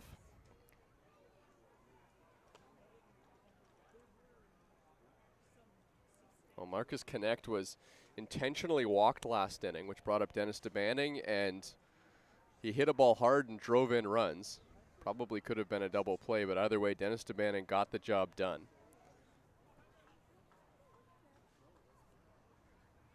The 2-2. DeBanning swings and misses on that pitch right in on his hands, and Henry will get out of the inning, gets through a scoreless fourth. And the Maple Leafs, who have 1 in the first and 3 in the sixth, don't score in the fourth, and the Majors trying to mount a comeback here at Christie Pitts.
Well, Ty Mosher, who's been solid defensively at third base, is going to lead off the inning here for the London Majors.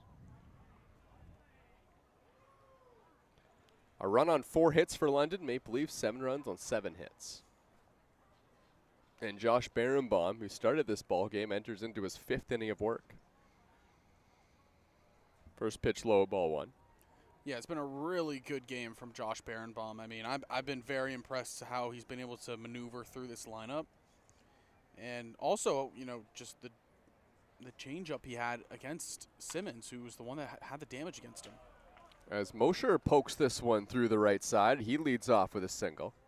Well, just about to say, Josh Berenbaum has been extremely efficient. He's been getting a lot of ground balls kind of like that. That one does find a hole there for Ty Mosher, but that was pitch number 55 that he delivered here in the 5th inning.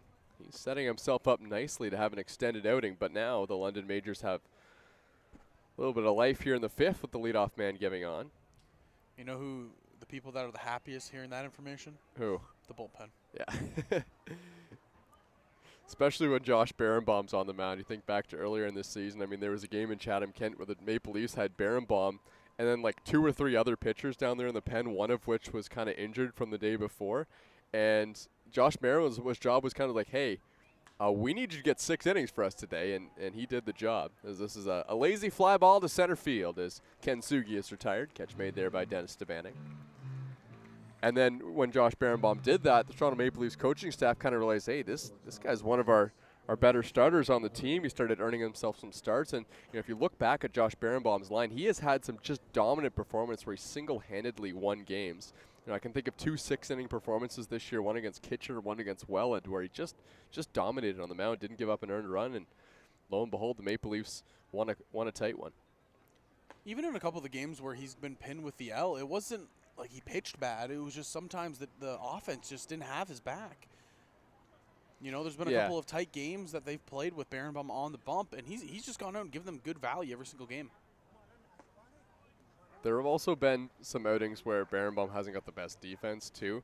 Like, I think that ERA probably should be a little lower than 5. There's been a little bit of generous, depending on how you look at earned runs given on Josh Berenbaum's line, too. But he's been great so far today.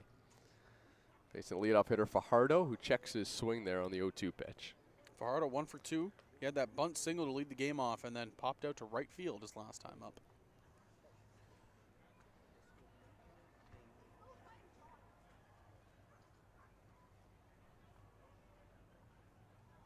The 1-2 from Berenbaum. And Fajardo laces this one high and deep to right field, and that one's gone.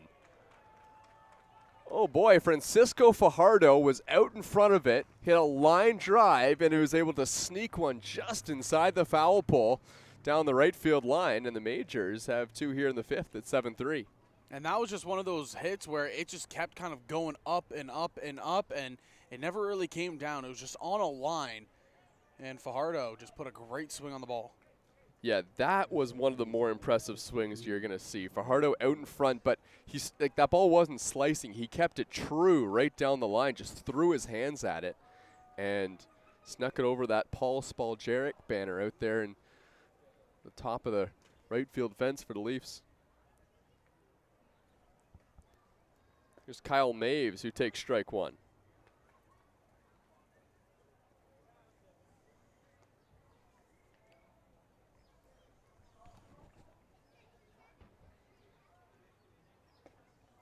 Well, all of a sudden, a 4-run ball game here at Christie Pitts. Still some work to do if you're the London Majors, but for Toronto, I mean, at this point in the game, you got to be thinking using some of those high leverage guys down in the bullpen. I think back to a game against Barrie Baycats last time the Maple Leafs were here at the Pits. They were up 9-0 at one point in the ball game. Here's the 1-2. On the ground to Jordan Castaldo. He scoops it up and gets out number 2. Barrie Baycats came back, I think it was maybe the 7th inning. I'll have to look at the score sheet, but the Leafs had to use 3 pitchers in the 7th inning. Bunch of runs came in, and then all of a sudden it was like, oh my goodness, the bases are loaded. The tying run was in the on-deck circle, and they brought in Luis Florentino, and he just absolutely shut the Baycats down and got the Maple Leafs the win. Yeah, and you know, they were trying to use some guys where they want to make sure they get innings in for the playoffs, and one of those guys was Landon Leach. And, you know, Luis Florentino, thankfully, looked really, really good, and he was able to shut things down. That was the last home game on Wednesday, the 10-6 win. Yep. I believe Adam Jeffine is next in line, depending on how far Josh Berenbaum goes in this game. It's the 1-1 pitch is low. And he'll probably try and bridge the gap to the 9th, or, I mean, if he could finish the game, that would also be good. Adam Jeffine has started some games for the Leafs. Here's the 2-1 pitch to DeOlio. Just misses, 3-1. But, I mean, if this game is close, I wonder if Luis Florentino, after that performance, might have found himself a solidified role down there in the bullpen. I know they've been toying around with him being a starter or not. I think there's some debate but whether they're going to go with Franklin Hernandez or Florentino out of the starting position, as the 3-1 pitch is outside ball 4. But, I mean, when Florentino came into the game, I asked Justin Mara about it after the game, and he said, you know, that at that point they knew they were going to win. As soon as Florentino came in, threw his first pitch, it was that hard, you know, rising fastball. They knew they had a really good chance to win the ball game, even with the bases loaded and 1 out. Yeah, it looked really, really good. So Rob Butler's going to come to the mound and chat with Josh Berenbaum. This looks more of just kind of a discussion to say, hey, where are you at? How you feeling? Yeah, and Rob Butler knows Josh Berenbaum really well. He coached him when he was younger. And I talked to Rob Butler earlier in the season when they brought Berenbaum on. He was a guy who he really likes. He's one of Rob Butler's guys, and you know, he probably has a couple words of wisdom there for Berenbaum, probably some calming words as well, as Rob Butler usually is, pretty even-keeled guy.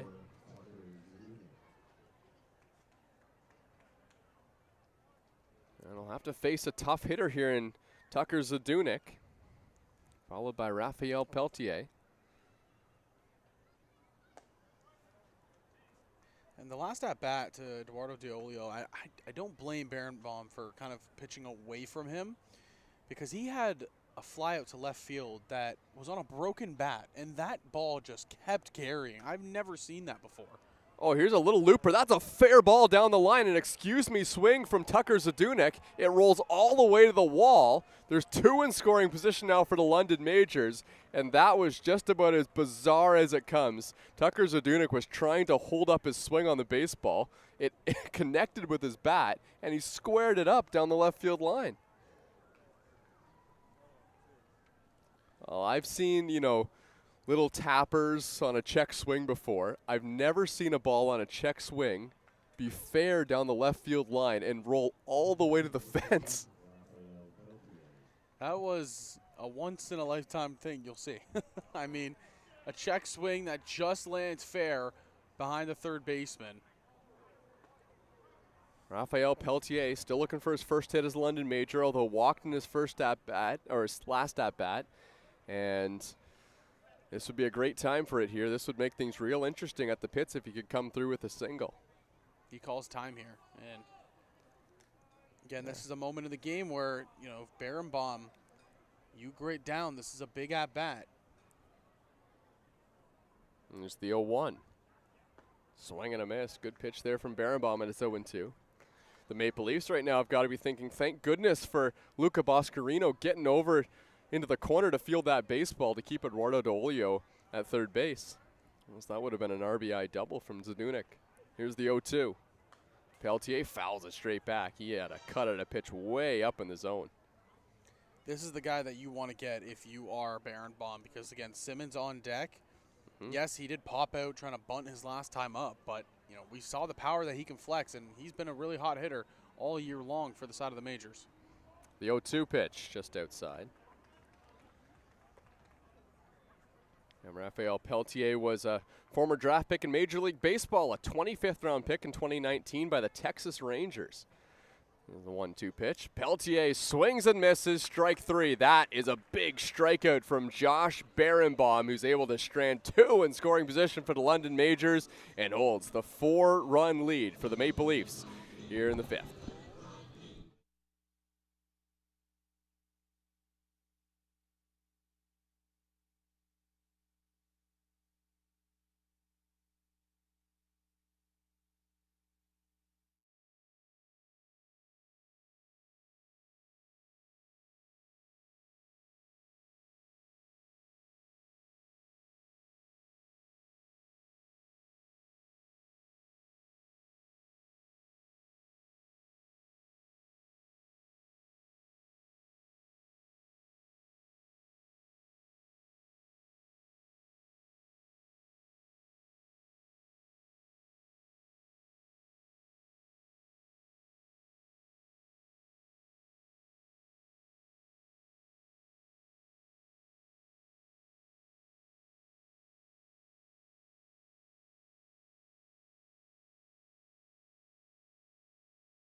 Well, back here at Dominico Field, Justin Mara leading things off.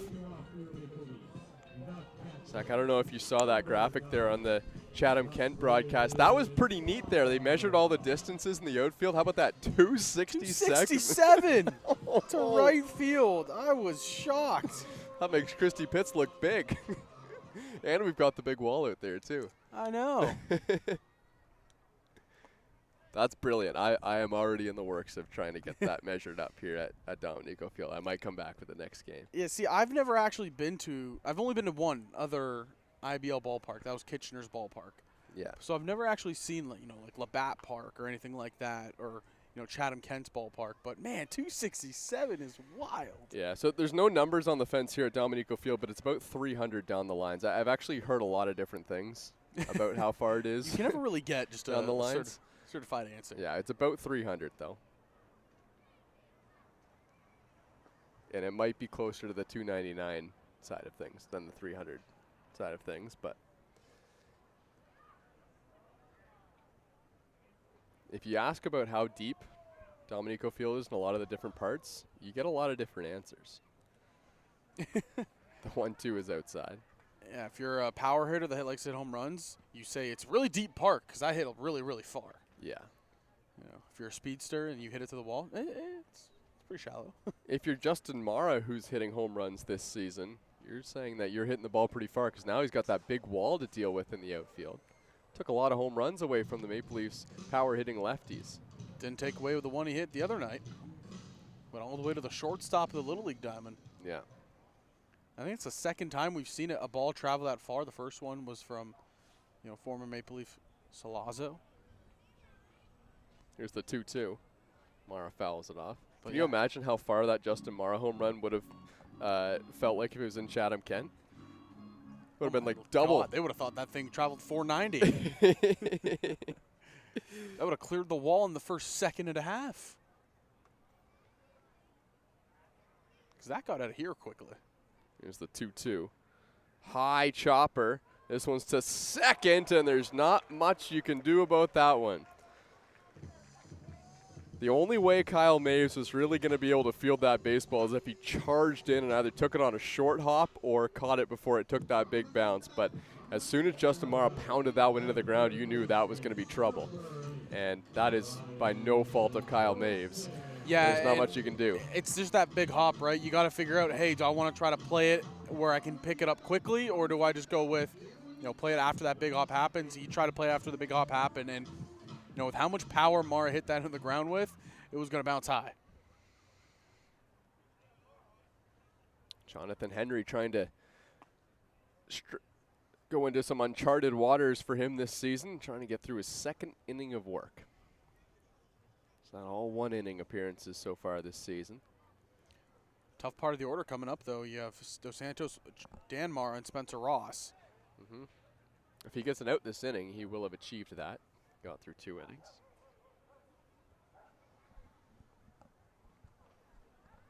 If he gets through this inning scoreless as well, we might be thinking, boy, Henry's done a really good job for this London Majors team, getting out of an inning and getting through another scoreless. And he's given the London Majors a chance to win right now because they came back and got 2 in the 5th. It's a 4-run ball game. I mean, this one's still very much up in the air.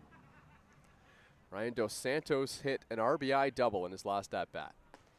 Now takes a strike on the 3-0 pitch. Yeah, hit it on a line, too. It split the gap in right center. And again, he's been swinging a red-hot bat as of late. 3 consecutive multi-hit games. I was going to say if he walks, he does. He walks, if that happens, which it did, he has now broken Justin Mara and his own all-time single-season walk record. He's got 40 now on the season, and he is working his way up the leaderboard. He is 4 walks away from first all-time. That was done by Bill Bykowski in 1988. I would say he broke the Maple Leafs record, but there's already still 2 Maple Leafs above him. Yeah, Jordan Castaldo twice and Bill Bykowski. Yeah. But Jordan Castaldo did do it once as a member of the Barrie Baycats. That was in his Triple Crown season as Dan Mara is squaring to bunt. And that's just wild to think. To lead the league in walks, you get 42. The same year you get the Triple Crown. Yeah. Wow. Yeah.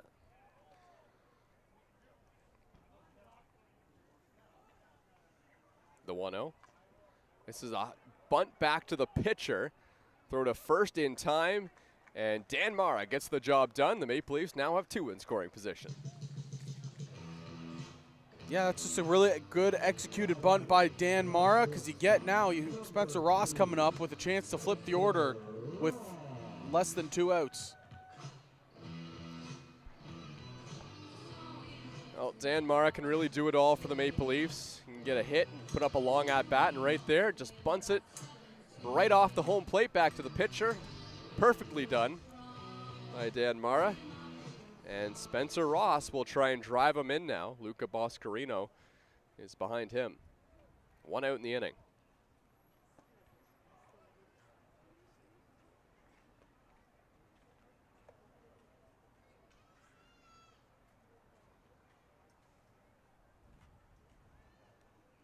Spencer Ross is 0 for 1 today, and he's drawn a walk. Ross takes a strike. Justin Mara, the runner at third base. Ryan Dos Santos at second. Dos Santos has got lots of speed, and Justin Mara has already stolen third base today, so Maple Leafs have got speed aboard. Tons of speed on the base paths. The 0-2 pitch. Ross takes outside. That's a good take. You easily could have given in there and swung over the top of it. You know, it's a pitch on the outer half. Ross doesn't mind hitting the ball the other way, but he takes it, and the count's 1-2.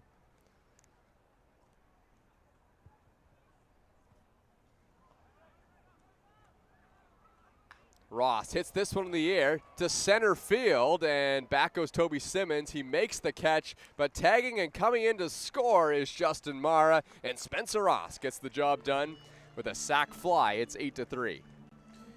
You know, you don't normally see the 3-0 green light on this Maple Leafs team, but Spencer Ross, he took it, and, you know, he got the job done. You still get a run in. Yeah, Ross he's a good hitter. If you need someone to go out and put some contact on the baseball, Spencer Ross is the guy to do it. And he hit that ball pretty well in the air to center field. He's actually struck a ball, well, a couple times, flying out to Sugi and Simmons out there in center and right field. So 8-3 Maple Leafs. They've opened up the lead to 5 again, as here's Luca Boscarino, who takes a strike.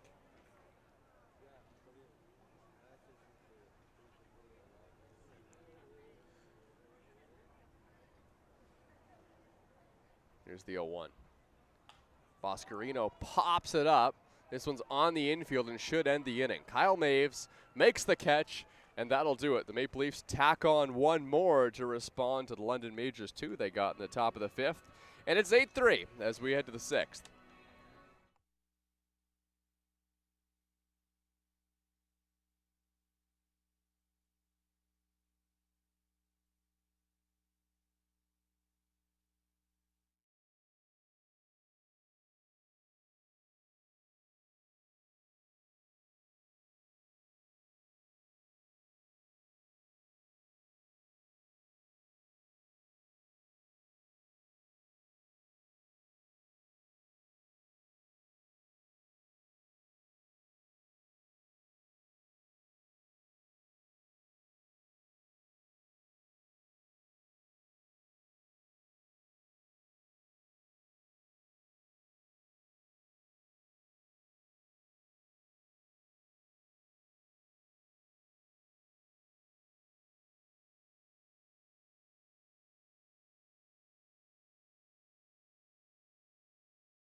Back here in the top of the 6th inning, a new arm into the game. It's going to be Adam Jaffine coming in to pitch here for the Maple Leafs. Jaffine, we've seen him coming out of the starter role a lot, but he coming in relief here.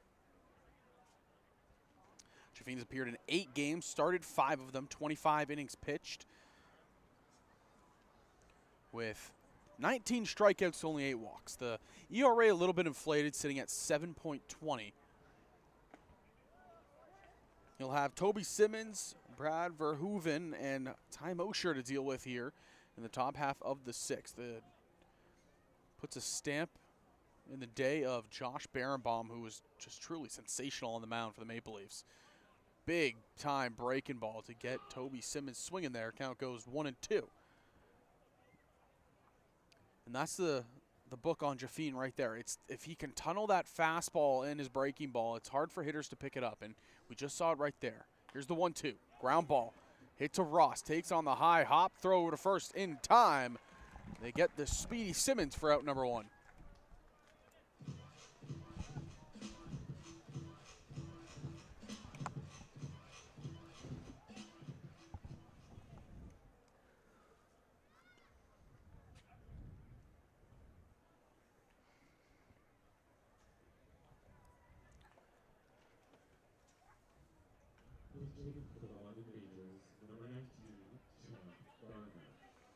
So Champ Garner is going to get an at-bat here for London, as he comes into the game for Brad Verhoeven.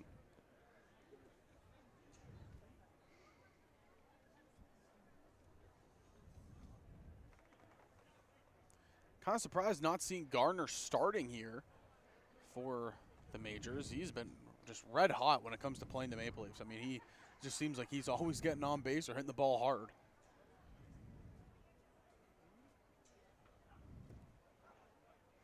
Champ Garner's hitting .273 on the season for the Majors.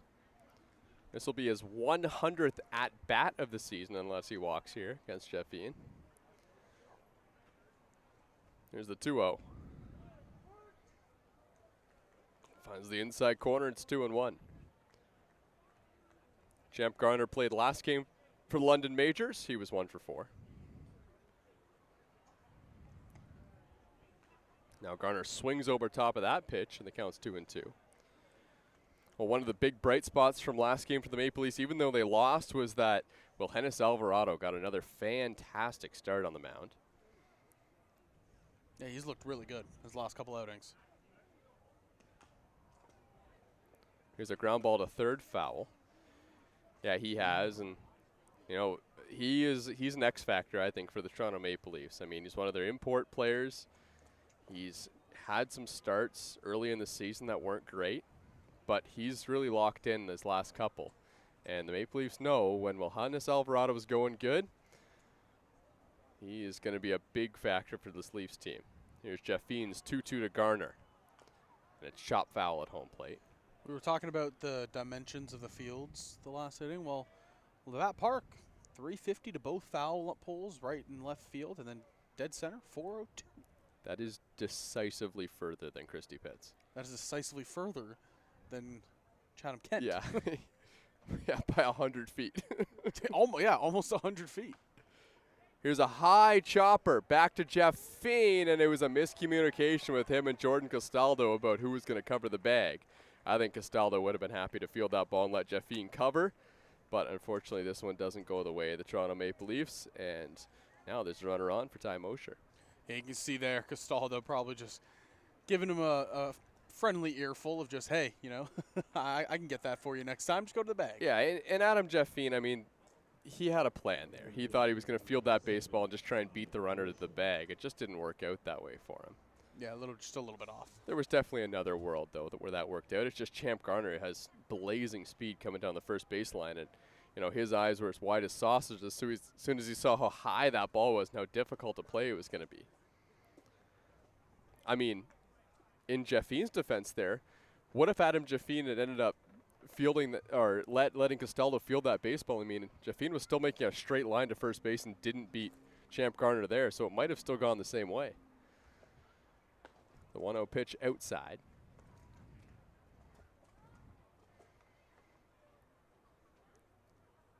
Couple scoreless innings here from Adam Jaffine would work like clockwork for Toronto today.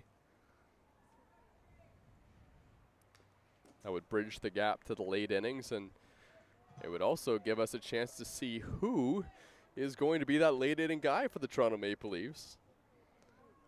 Is it going to be Luis Florentino? There we go. Luis Florentino as their closer this season. Here's the 2-1 pitch. And I'm not sure anyone really knows that answer yet. I think they're just going to kind of wait and see how things play out.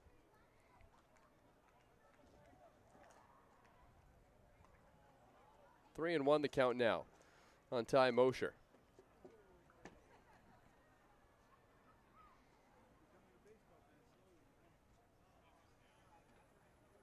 Mosher takes up and in, ball 4.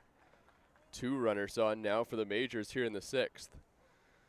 Well, sometimes a harmless-looking infield base hit can turn into something more. This looks a lot more dangerous than what it would have looked like if Champ Garner had been out at first base. Now there's just one away. 2 runners on for the Majors. And it looks like Cleveland Brownlee will be coming on a pinch hit here.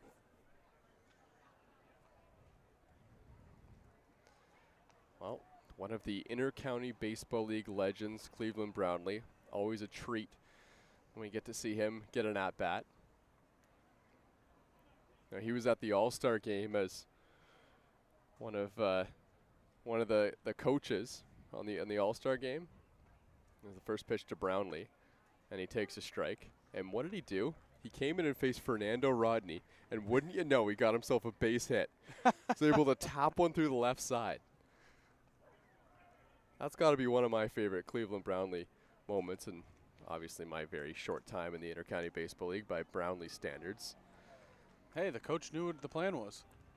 That, though, is something that Brownlee has had quite a lot for the last couple of seasons, that big swing and miss. And I think Adam Jeffine knows that. He has been known to chase a few breaking balls in the dirt. Here's the 0-2 pitch. Brownlee takes. There you go. He's able to lay off. One. Yep. Yeah, he watched that one all the way into the glove. He was not letting Jeffine get him twice. Cleveland Brownlee here is pinch hitting for Ken Sugi. This will be the 12th at-bat for Brownlee this year. Here's the 1-2 from Jeffine. And Brownlee fouls it off.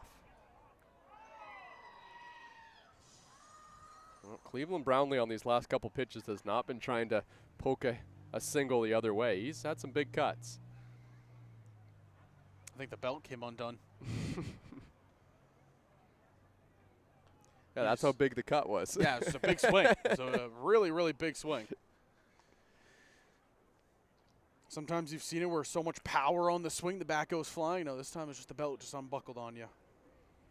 Well, Cleveland Brownlee has 2 RBIs this season. 1 in the All-Star game and 1 in his last at-bat against the Brantford Red Sox. And he swings and misses at that pitch, strike 3. That's a big strikeout for Adam Jeffine. Now there's 2 away in the 6th. It's going to be tough, though, because look who's coming up to bat. It's Francisco Fajardo, who hit that absolute liner over the right field wall his last time up. A ball that just kept carrying. Will probably go down as one of the more impressive swings I've seen this season. It kind of had to see it in person to really do it justice. But, man, like, his hands started way early on the swing, but he just got them right to the baseball and didn't just keep it fair. He smashed it over the wall. Yeah, and it was just it was a line. It wasn't a looping home run, but it was a ball on a line that just kept on having that upwards trajectory. Well, that bat breaks. It's on the ground to Ross. He throws to first, and that'll end the inning. Nice job by Adam Jeffine to work out of a little bit of trouble in the 6th, and the Maple Leafs will look for some insurance in the bottom half.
Well, great shot there of the half moon here at Christie Pitts. What do you got for us, Zach? That's a first quarter moon.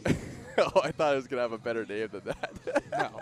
Well, so looking at it, it's on the side of a first quarter, but it could also be a waxing gibbous. Thank you. That's what I was looking for. It What could are you also doing? be a waxing gibbous. Sorry. So I'm just to be technical here. I have to be technical about the moon. Yeah, well, you had the waning gibbous last time. Yeah, we had so the I waning gibbous. I was teeing you up anyway. I know, okay. you thought it was a full moon. Yeah, I definitely did not think that, but You all right. definitely thought it was a full moon last time. It was a waning gibbous. Right.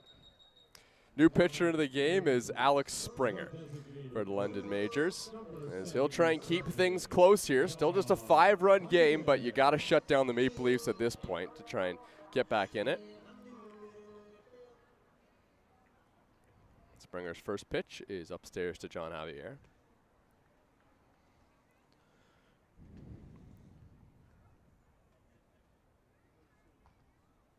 John Javier's had a good day. He's 2 for 3. And now he rips one foul off the members' lounge and left. Springer has appeared in 5 games. He's started one, only 5 innings pitched, though. Not a really big sample size. 3 strikeouts, 2 walks, and 5 earned runs in those 5 innings. So the ERA is a little bit skewed, but again, it's just been a small sample size for Springer. The big thing, though, is that Alex Springer has been giving up his fair share of hits over those 5 innings pitched. Opponents hitting .417 off him this season. But, yeah, it is still a pretty small sample size for Springer this year. Here's the 2-1.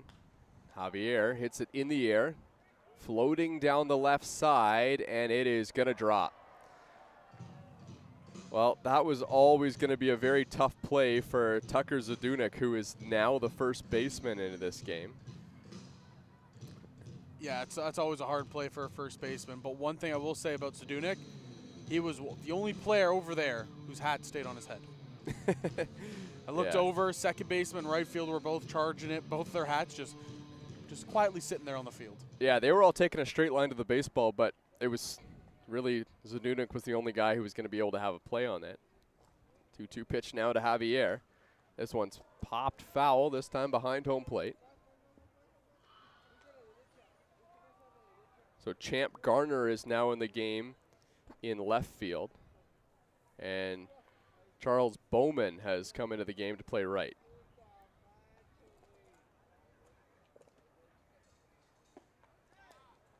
That pitch just low.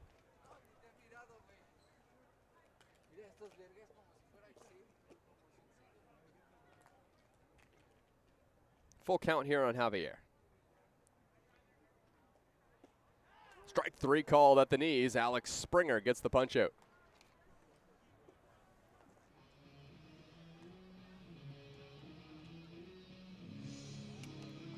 He just froze Javier there, and it's a big out number 1 for the side of the Majors. Again, this is only a 5-run game. It's not out of the woods just yet, but Maple Leafs here, they just have to continue just to keep the momentum on their side of the field.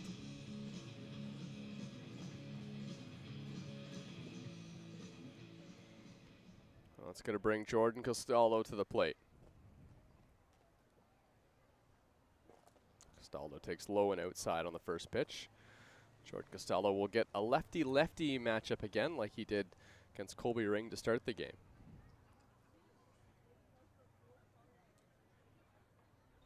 There's the 1-0. Inside, as Castaldo jumped out of the way. Jordan Castaldo 2 for 3. He's scored twice. He's driven in one himself on a home run. The 2-0, and Jordan Castaldo gets into this baseball high, deep center field, and that one's going to hang up. Toby Simmons able to track it down.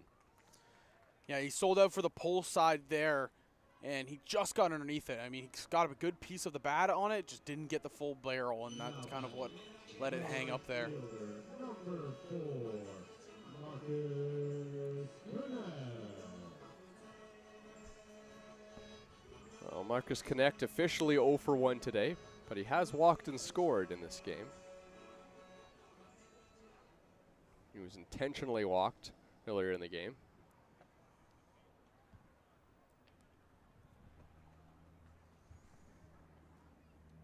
He's hitting .392 on the season. What a great year it's been for Marcus Connect. The 1-0. Connect swings and misses, and the count's 1-1. A year where he's missed time as well, and just shows you how red hot he was. And the curious thing is just, you know, what would his season have turned out if he didn't miss that month and a half? Probably would be leading the team in home runs. Just gotta say, partner, nice pick Yeah, by Ayami Sato over there in the bullpen. Yeah, she just made a great play fielding that baseball. Right now, she's just out there protecting the bullpen pitchers from foul balls. Well, she just did a really good job. Yeah, she did a great job on that one. Here's the 1-2. Connect checks his swing, but foul tips it into the mitt. And that's a strikeout of Marcus Connect. And Alex Springer gets through a great bottom of the 6th inning, holds the Maple Leafs at bay, who lead by 5 runs over London.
Well, here we go. Top half of the 7th coming up here. It's going to be Kyle Maves, Eduardo DeOlio, and Tucker Zdunek due up here to face Adam Jaffine, who came in last half inning, and he held them scoreless.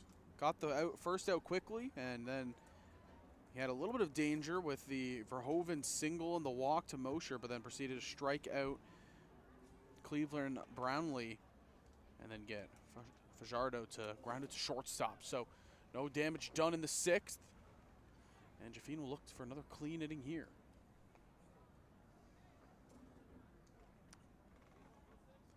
One 1-0 count here to Kyle Maves. Make it evened up 1-1.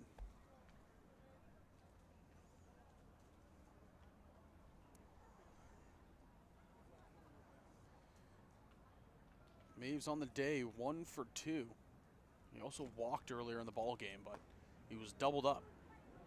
Catches the outside half here. 1 ball, 2 strikes here on Maves.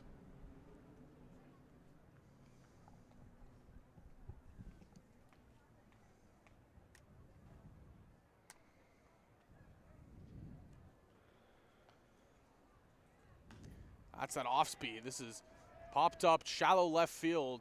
Boscarino coming in, making the catch. Quick out number 1.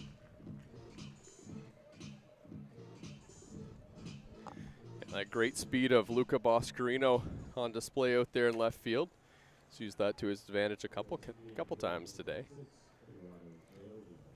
Meanwhile, Adam Jaffine has now recorded 4 outs for the Maple Leafs. This was kind of the goal, right? Get through 2. You know, if you're still looking good, maybe 3. And see where the Maple Leafs are from there. First pitch to Eduardo DeOlio. That one's just low. Yeah, DeOlio earlier in the game, we talked about it a bunch, but broke his bat on a flyout. Yes, a flyout to deep left field. Can you imagine if that ball left the yard? That would have been one of the most insane things I've ever seen. This time it's a high chopper to Ross, and that's a can of corn for Spencer Ross, the way he's been playing defense lately. Second out of the inning, recorded by Jeffine. And, you know, pregame, all the starters in the infield were out there taking ground balls. And it was something we highlighted a couple weeks ago where, you know, the defense, you know, it wasn't as good as it can be. And I think the players were the first ones to admit that they were making mistakes. They understood that. And then they started taking some infield work, and it all started by Dan Mara. And again, though, they were out today. It was Adam Mara hitting them ground balls. Dan Mara was at shortstop initially, but he went over to second base. And Dos Santos was at third. Spencer Ross was at short. And they're working on just turning a double play. Just the footwork and the ground. And they just did a really good job. Just continue to try to emphasize how important the infield defense is.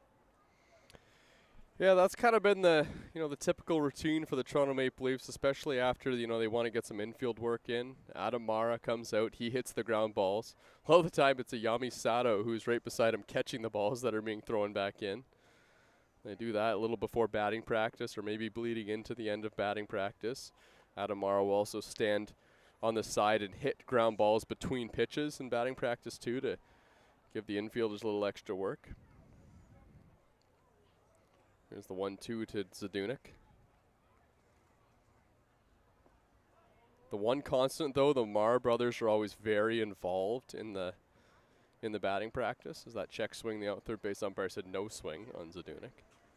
Well, yeah, they get things really rolling. It's they make sure everybody sets up the L screen. They make sure the buckets are one's at center field, one's at the pitcher mound, and then, like you said, they have one guy hitting the ground balls. 3-2 now on Zadunik. In terms of batting practice, you usually see Ryan Dos Santos, Rob Butler, Dennis DeBanning throwing BP. Yep, that's the typical three. Yeah. Luca Boscarino was throwing a little BP today too. Here's the 3-2 pitch, chopped foul towards first. It's all a team effort, and I think that's the biggest thing with the Maple Leaf squad right now is, all season long they've believed this is a brotherhood. This is a team. We want to win together. This is our players. We want to win together. And, it looks like they're just starting to, get things rolling. They are starting to click. There's no question about it. 3-2 now on Zadunik. And Jeffine got him. On the check swing, Justin Mara will throw the ball down to first base just to make sure, and that ends the inning. Adam Jeffine gets through a 1-2-3, top of the 7th inning. And it's the Leafs who lead by 5 here at Christie Pitts.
Dennis DeBanning is going to lead things off for the Toronto Maple Leafs. And a funny story of Dennis DeBanning from the post-game last game. So, you know, at the end of the game, we clean up and everything, and then afterwards we say our goodbyes. I walk towards my car. So I'm walking towards my car, and I'm playing music of an artist that I really like, and DeBanning's also a big fan of him. His name's Rod Wave. So I'm playing this music, and I hear a voice out of a car just say, "Hey, you listen to that Rod Wave?" I look over, and I was like, who's saying that? It was Dennis DeBanning sitting in the passenger seat. Great guy. One of the best personalities on the team. Here's the 1-1. DeBanning hits this one sky high into the outfield, and he just missed it. Champ Garner makes the catch in front of the warning track. Man, that ball took like 7 or 8 seconds to get down. He got under it by just a millimeter. That's the first out of the inning.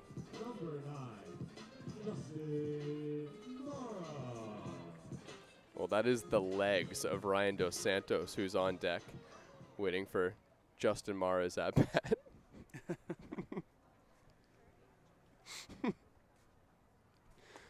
All right, take straight down the middle, strike one.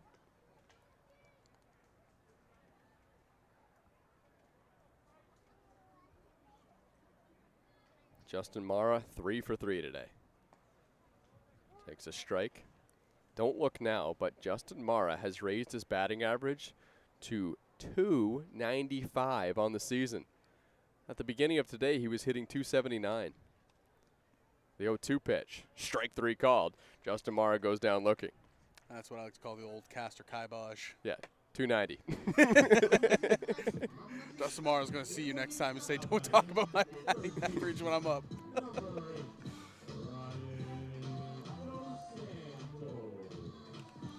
Well, I kind of wanted to talk about Justin Mara's home run that he had last game, because he had a great quote after the game.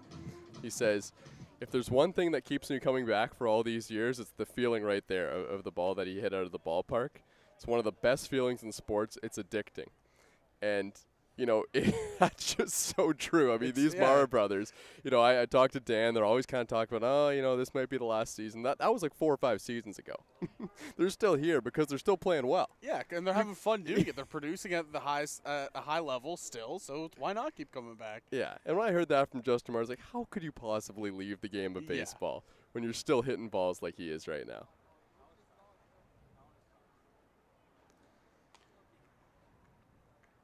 We'll see, though. I don't know, man. He's hitting really well right now. He hits one more ball like that, he's coming back. Here's the 2-1 pitch.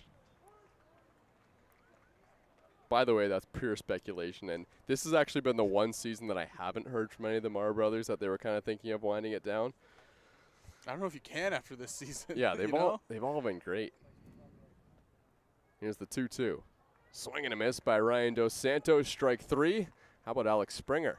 6 up, 6 down for Springer, and he's got through the bottom of the 7th. London Majors, well, they've got 6 outs remaining. I'll try and use them well here in the 8th.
Well, Adam Jeffine back on the mound here for the Maple Leafs.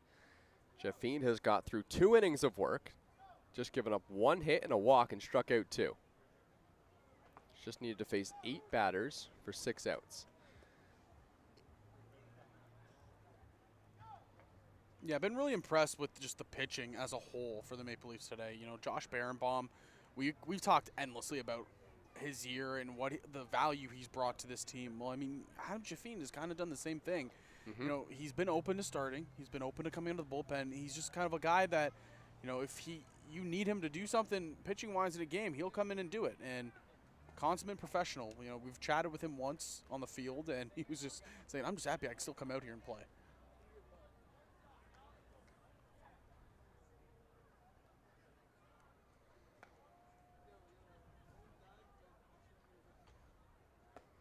Think back to earlier in the season, Adam Jeffine had a game against the Guelph Royals and the Hamilton Cardinals. First, it was against the Hamilton Cardinals. He went out and gave the Maple Leafs 4 innings of work, just gave up 2 hits. That was a big one for the Maple Leafs. It was on the back end of a 3-3, and they got the win. As Peltier destroys this baseball, high, deep right field, and that one's gone. Raphael Peltier gets his first hit as a London Major, and it's a home run. Yeah, I mean, for that to be your first hit as a London Major, that's a pretty good feeling. Wow. Yeah, no doubt off the bat. Marcus Connect didn't even move in his tracks because he knew it was over the wall.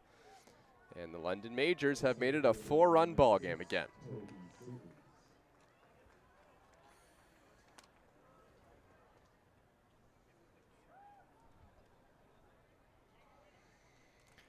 Now it's Toby Simmons at the dish.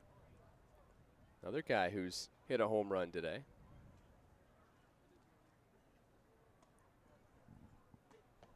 Simmons takes a strike on the inner half.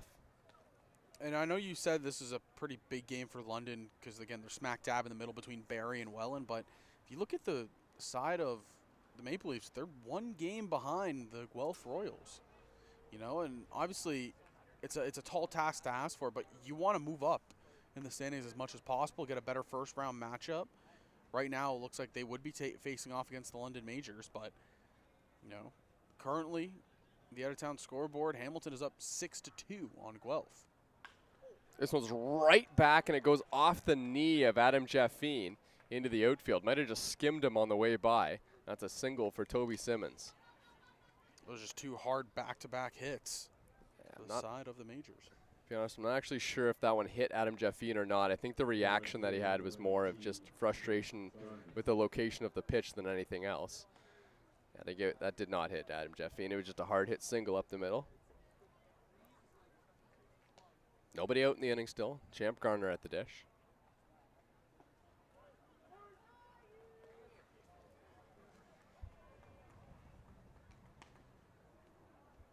The London Majors will neither be happy or sad. Just of note, the Barrie Baycats lost 15-1 to the Welland Jackfish. Big jump there from Simmons over at first base. And you know what, Zach? Even with Adam Jeffine looking at him, Toby Simmons was running before Adam Jeffine even delivered the baseball. Champ Garner may have wanted to just go ahead and take a pitch there. Now it's 0-2, but I think Simmons had that base stolen.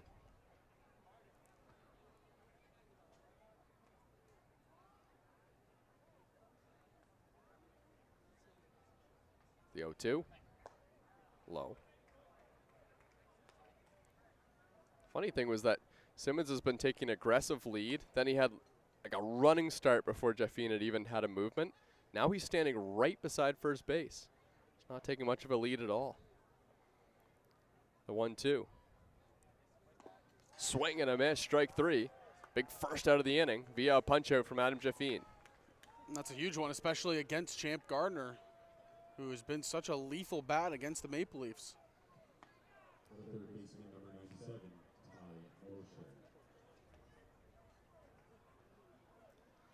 Well, that's going to bring Ty Mosher to the dish.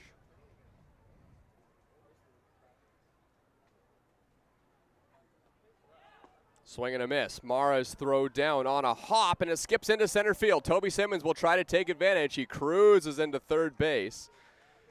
Justin Mara's throw took a bounce and a half on its way to Spencer Ross, and Simmons is able to make it to third. And now Mosher, which this is a big run here in the inning. Mosher could drive in a run here without getting a hit.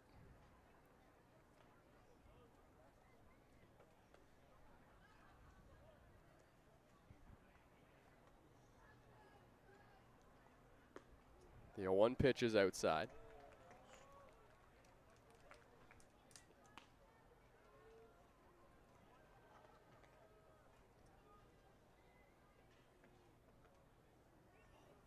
Runner on third here for the Majors.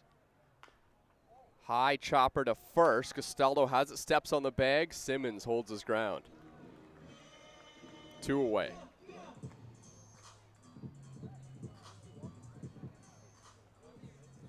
Yeah, 2 away, and the runner stays at third. That's huge. Because again, yes, it's a 4-run lead, but it's drastically different than going into the the 9th inning with a 3-run. I believe that Luis Florentino is getting loose in the bullpen for the Maple Leafs. Might determine whether this is a save situation or not for Toronto.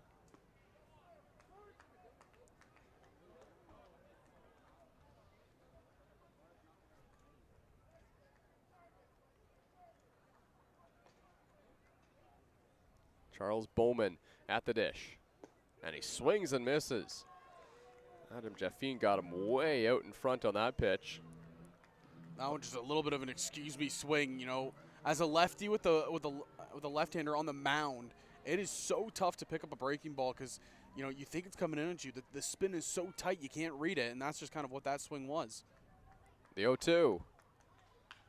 Hit on the ground. This one's to Mar, and it skips through into the outfield. That's going to cash in a run, and it is a 3-run ball game here at the pits.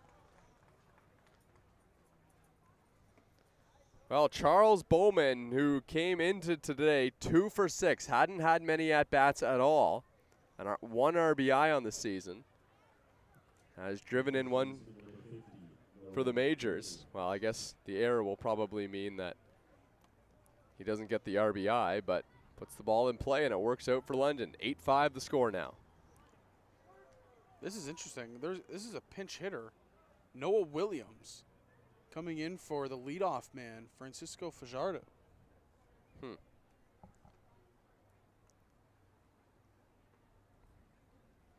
The 0-1 pitch outside. So not sure if Fajardo is hurt or anything. So we'll definitely try to keep an eye on that if we see anything on the bench. But that is a big bat that is just not in the game anymore. The 1-1 pitch fouled off by Williams. No, Williams hasn't played since June 15th in a game against the Hamilton Cardinals. He hasn't had an at-bat this season. This is coming into a big spot right here. Especially also a lefty-lefty matchup. Here's the 1-2. Strike 3 called. Williams goes down looking. Adam Jeffine gets out of the inning, but the London Majors tack on 1. It's 8-5 as we head to the bottom of the 8th.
Well, Dan Mara is going to lead things off. Maple Leafs would love some insurance runs here in the bottom of the 8th inning before they turn things over to likely Luis Florentino to close things out in the 9th.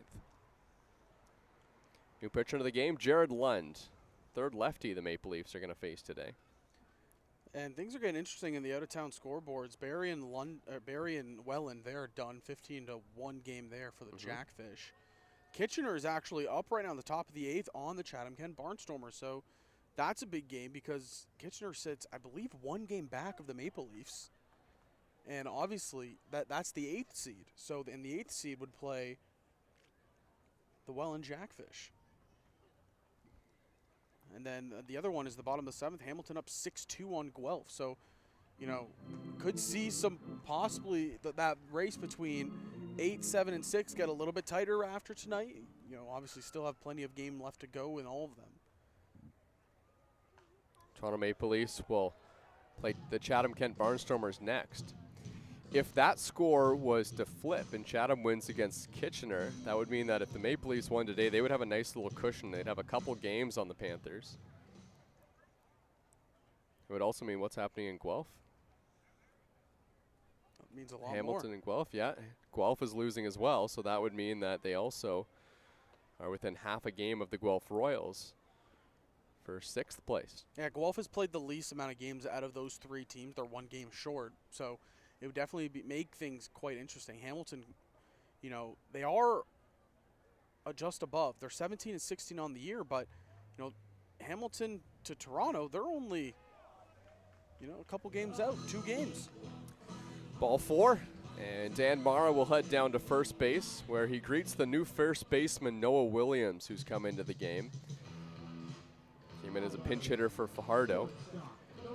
So now the infield, so that means Zadunik goes back to where he started. He's in left field now. The outfield is Zadunik, Simmons, and Garner from left to right. The infield, Ty Mosher still at third base. Kyle Maves has moved to shortstop where Fajardo was. Charlie Bowman has went from right field to second base. And Noah Williams now at first. Way up and in on Spencer Ross, who was squaring to bunt. So he does tip his hand there against Jared Lund. You want to know something interesting? Mm-hmm. 4th place in the IBL to 7th place is only separated by 3 games.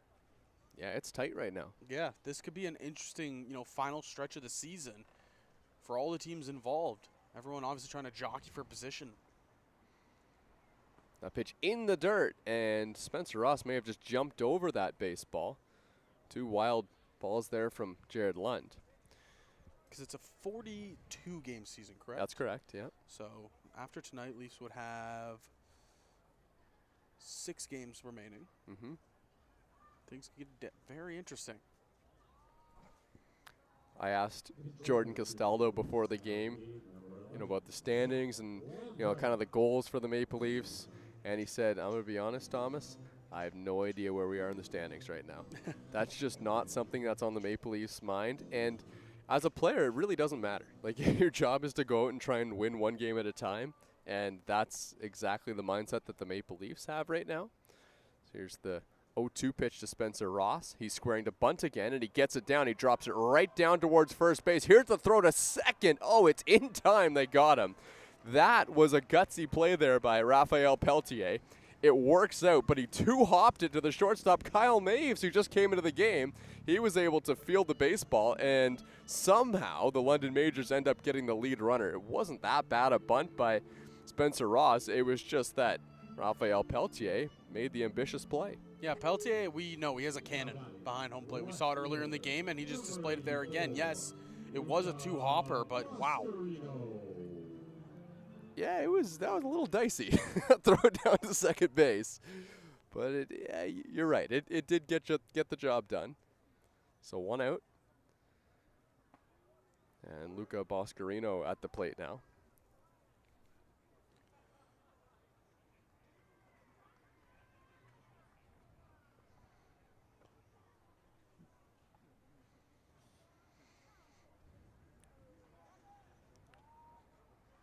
Check on Ross, who's now the runner at first base after what ends up being a fielder's choice on the bunt.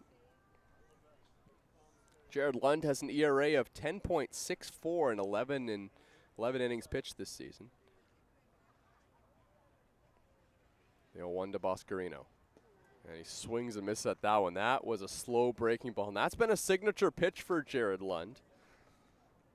That slow breaking ball is something that Toronto Maple Leafs have seen for many years with this London team, dating back to 2021. Here's the 0-2. That one's just inside.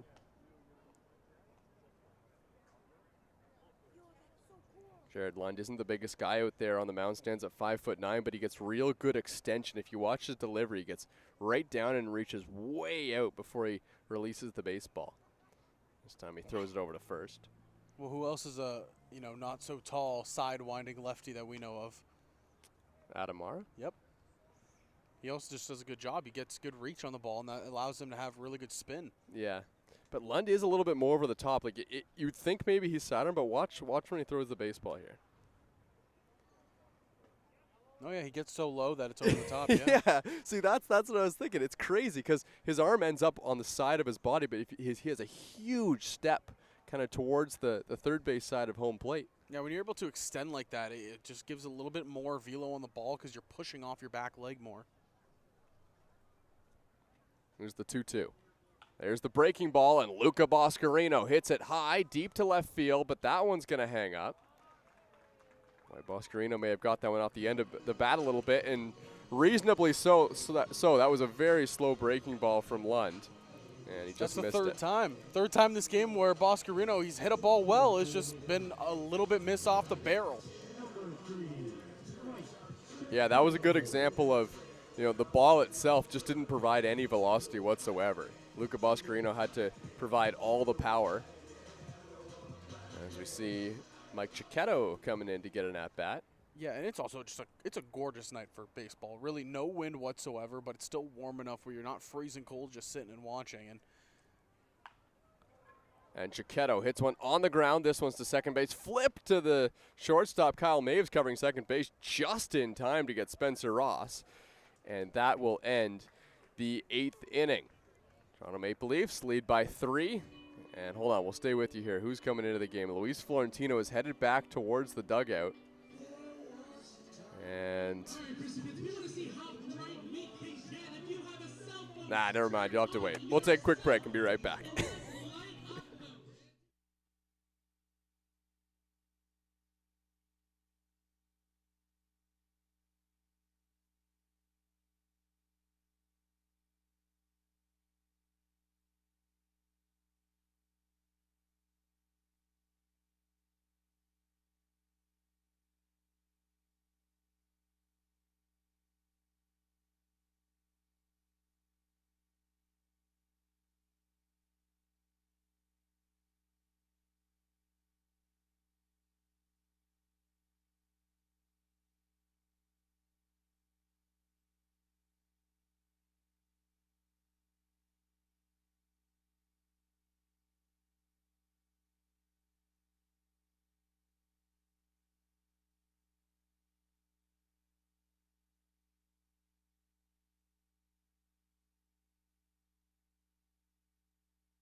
Rest of the season?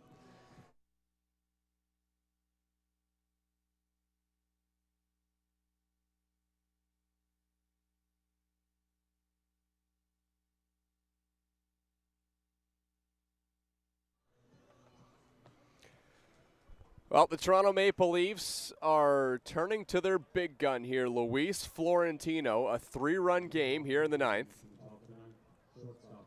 Florentino did a fabulous job last time out came in at a tough spot in the 8th and bailed the Toronto Maple Leafs out in a bases-loaded one-out situation, and then came and shut it down in the 9th. That was a win over the Barrie Bay Cats. Kyle Maves swinging at the first pitch, and he fouls it off. And, you know, technically speaking, this would be his first official save if he's able to convert it. Yeah. He's come into situations where he's closed games, but it's been, say, a 4-run lead or maybe a 5. He's also started quite a bit for the Maple Leafs this season. 4 starts as well in 11 games. The 0-1 pitch just outside. He just has such a lively arm. And I think the issue earlier on in the season when they were trying to get him to be a starter, he would get up to about that 60 to 70 pitch mark, and it looked like he would just get exhausted. He'd get a little bit kind of fatigued on the mound. Well, the word Justin Mara used to describe Luis Florentino's fastball was heavy. He said he's got a heavy fastball. And he also mentioned he's got a good off-speed pitch too, but he prefaced only if he needs it, because that fastball is so good and so hard to hit. Yeah, that fastball, I mean, from up here, it looks like it can clock roughly mid-90s. It is mid-90s, yeah. Here's the 2-1. I don't know what Florentino will be throwing right now here on like an Inter-County Baseball League mound. It'll be 95, but he's throwing it a lot harder than 95 too in his baseball career. Yeah, just last couple pitches here, they've all been arm side, so just he's not coming down with the pitch. And that's an easy mechanical fix right there. The 3-1. Got it over the outside corner. Yeah, just been pounding Maves with fastballs here. And like you said, that's all he really needs to do is just keep throwing that fastball. Maves calls timeout. Luis Florentino resets. A 3-2 pitch from Florentino. And he got him. And did he ever? Kyle Maves swung at that pitch. The bat went hurtling down the first baseline, and Luis Florentino has a little bit of flair on that first strikeout. Florentino, he is just a spectacle to watch. What a pitch. So now it's Eduardo D'Olio. This is a good matchup of two veteran former professional baseball players. Big cut by D'Olio on the first pitch. Both Eduardo D'Olio and Luis Florentino are both at the All-Star game at Hamilton together.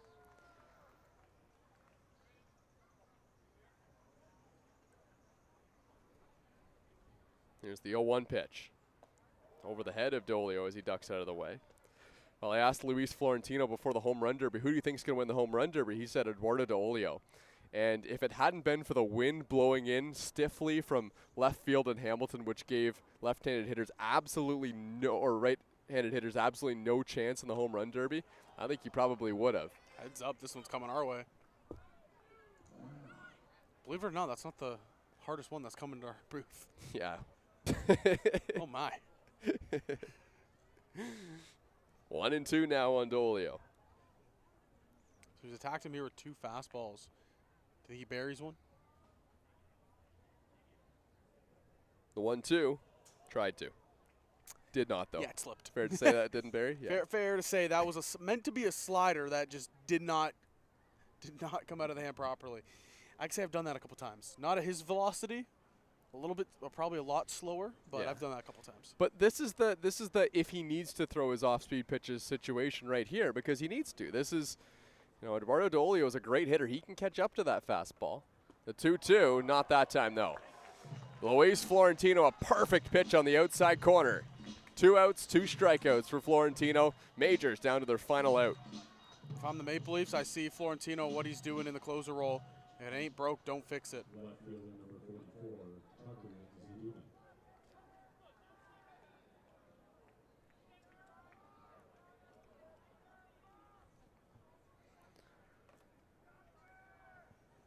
So here's Zadunik.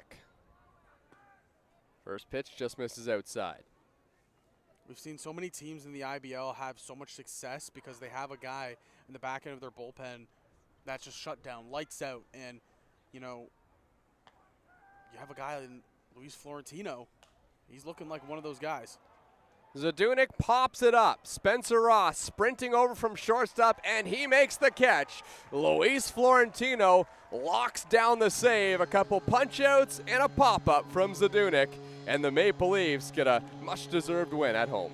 Yeah, this was an all-around great game. I mean, the Maple Leafs from start to finish absolutely played their hearts out. Josh Berenbaum, what a start he had. Really shut down the London Majors. You see it there, first IBL save for Luis Florentino. And then the Bats, they just came alive. Justin Morrow, what a day he had. Jordan Castaldo leading everything off with that home run. And the Maple Leafs, 2 in a row here at the pits. Yeah, who are these Toronto Maple Leafs? Winning a ton of ball games, winning ball games at home. They've won their last 2 at home. Everyone in the locker room said, we're going to turn it around. We know that this thing's going to get turned around, and it certainly has these last couple games. Yeah, it's the perfect time to as well. You know, you're coming into the dog days of the season. You only got 6 left. Playoffs just around the corner. You're playing a really good brand of baseball. This is going to be an exciting team to watch come playoff time. Toronto Maple Leafs win the ball game. They had 8 runs on 8 hits and a couple errors. The London Majors, 5 runs on 10 hits and 1 error. A great pitching performance all around. They got some power from the bats as well. Jordan Castaldo tied the IBL league lead in home runs, and the Maple Leafs, most importantly for them, come away with the win at home. 8-5, the final. For myself, Thomas West, and Zach Benoit, thanks so much for tuning in.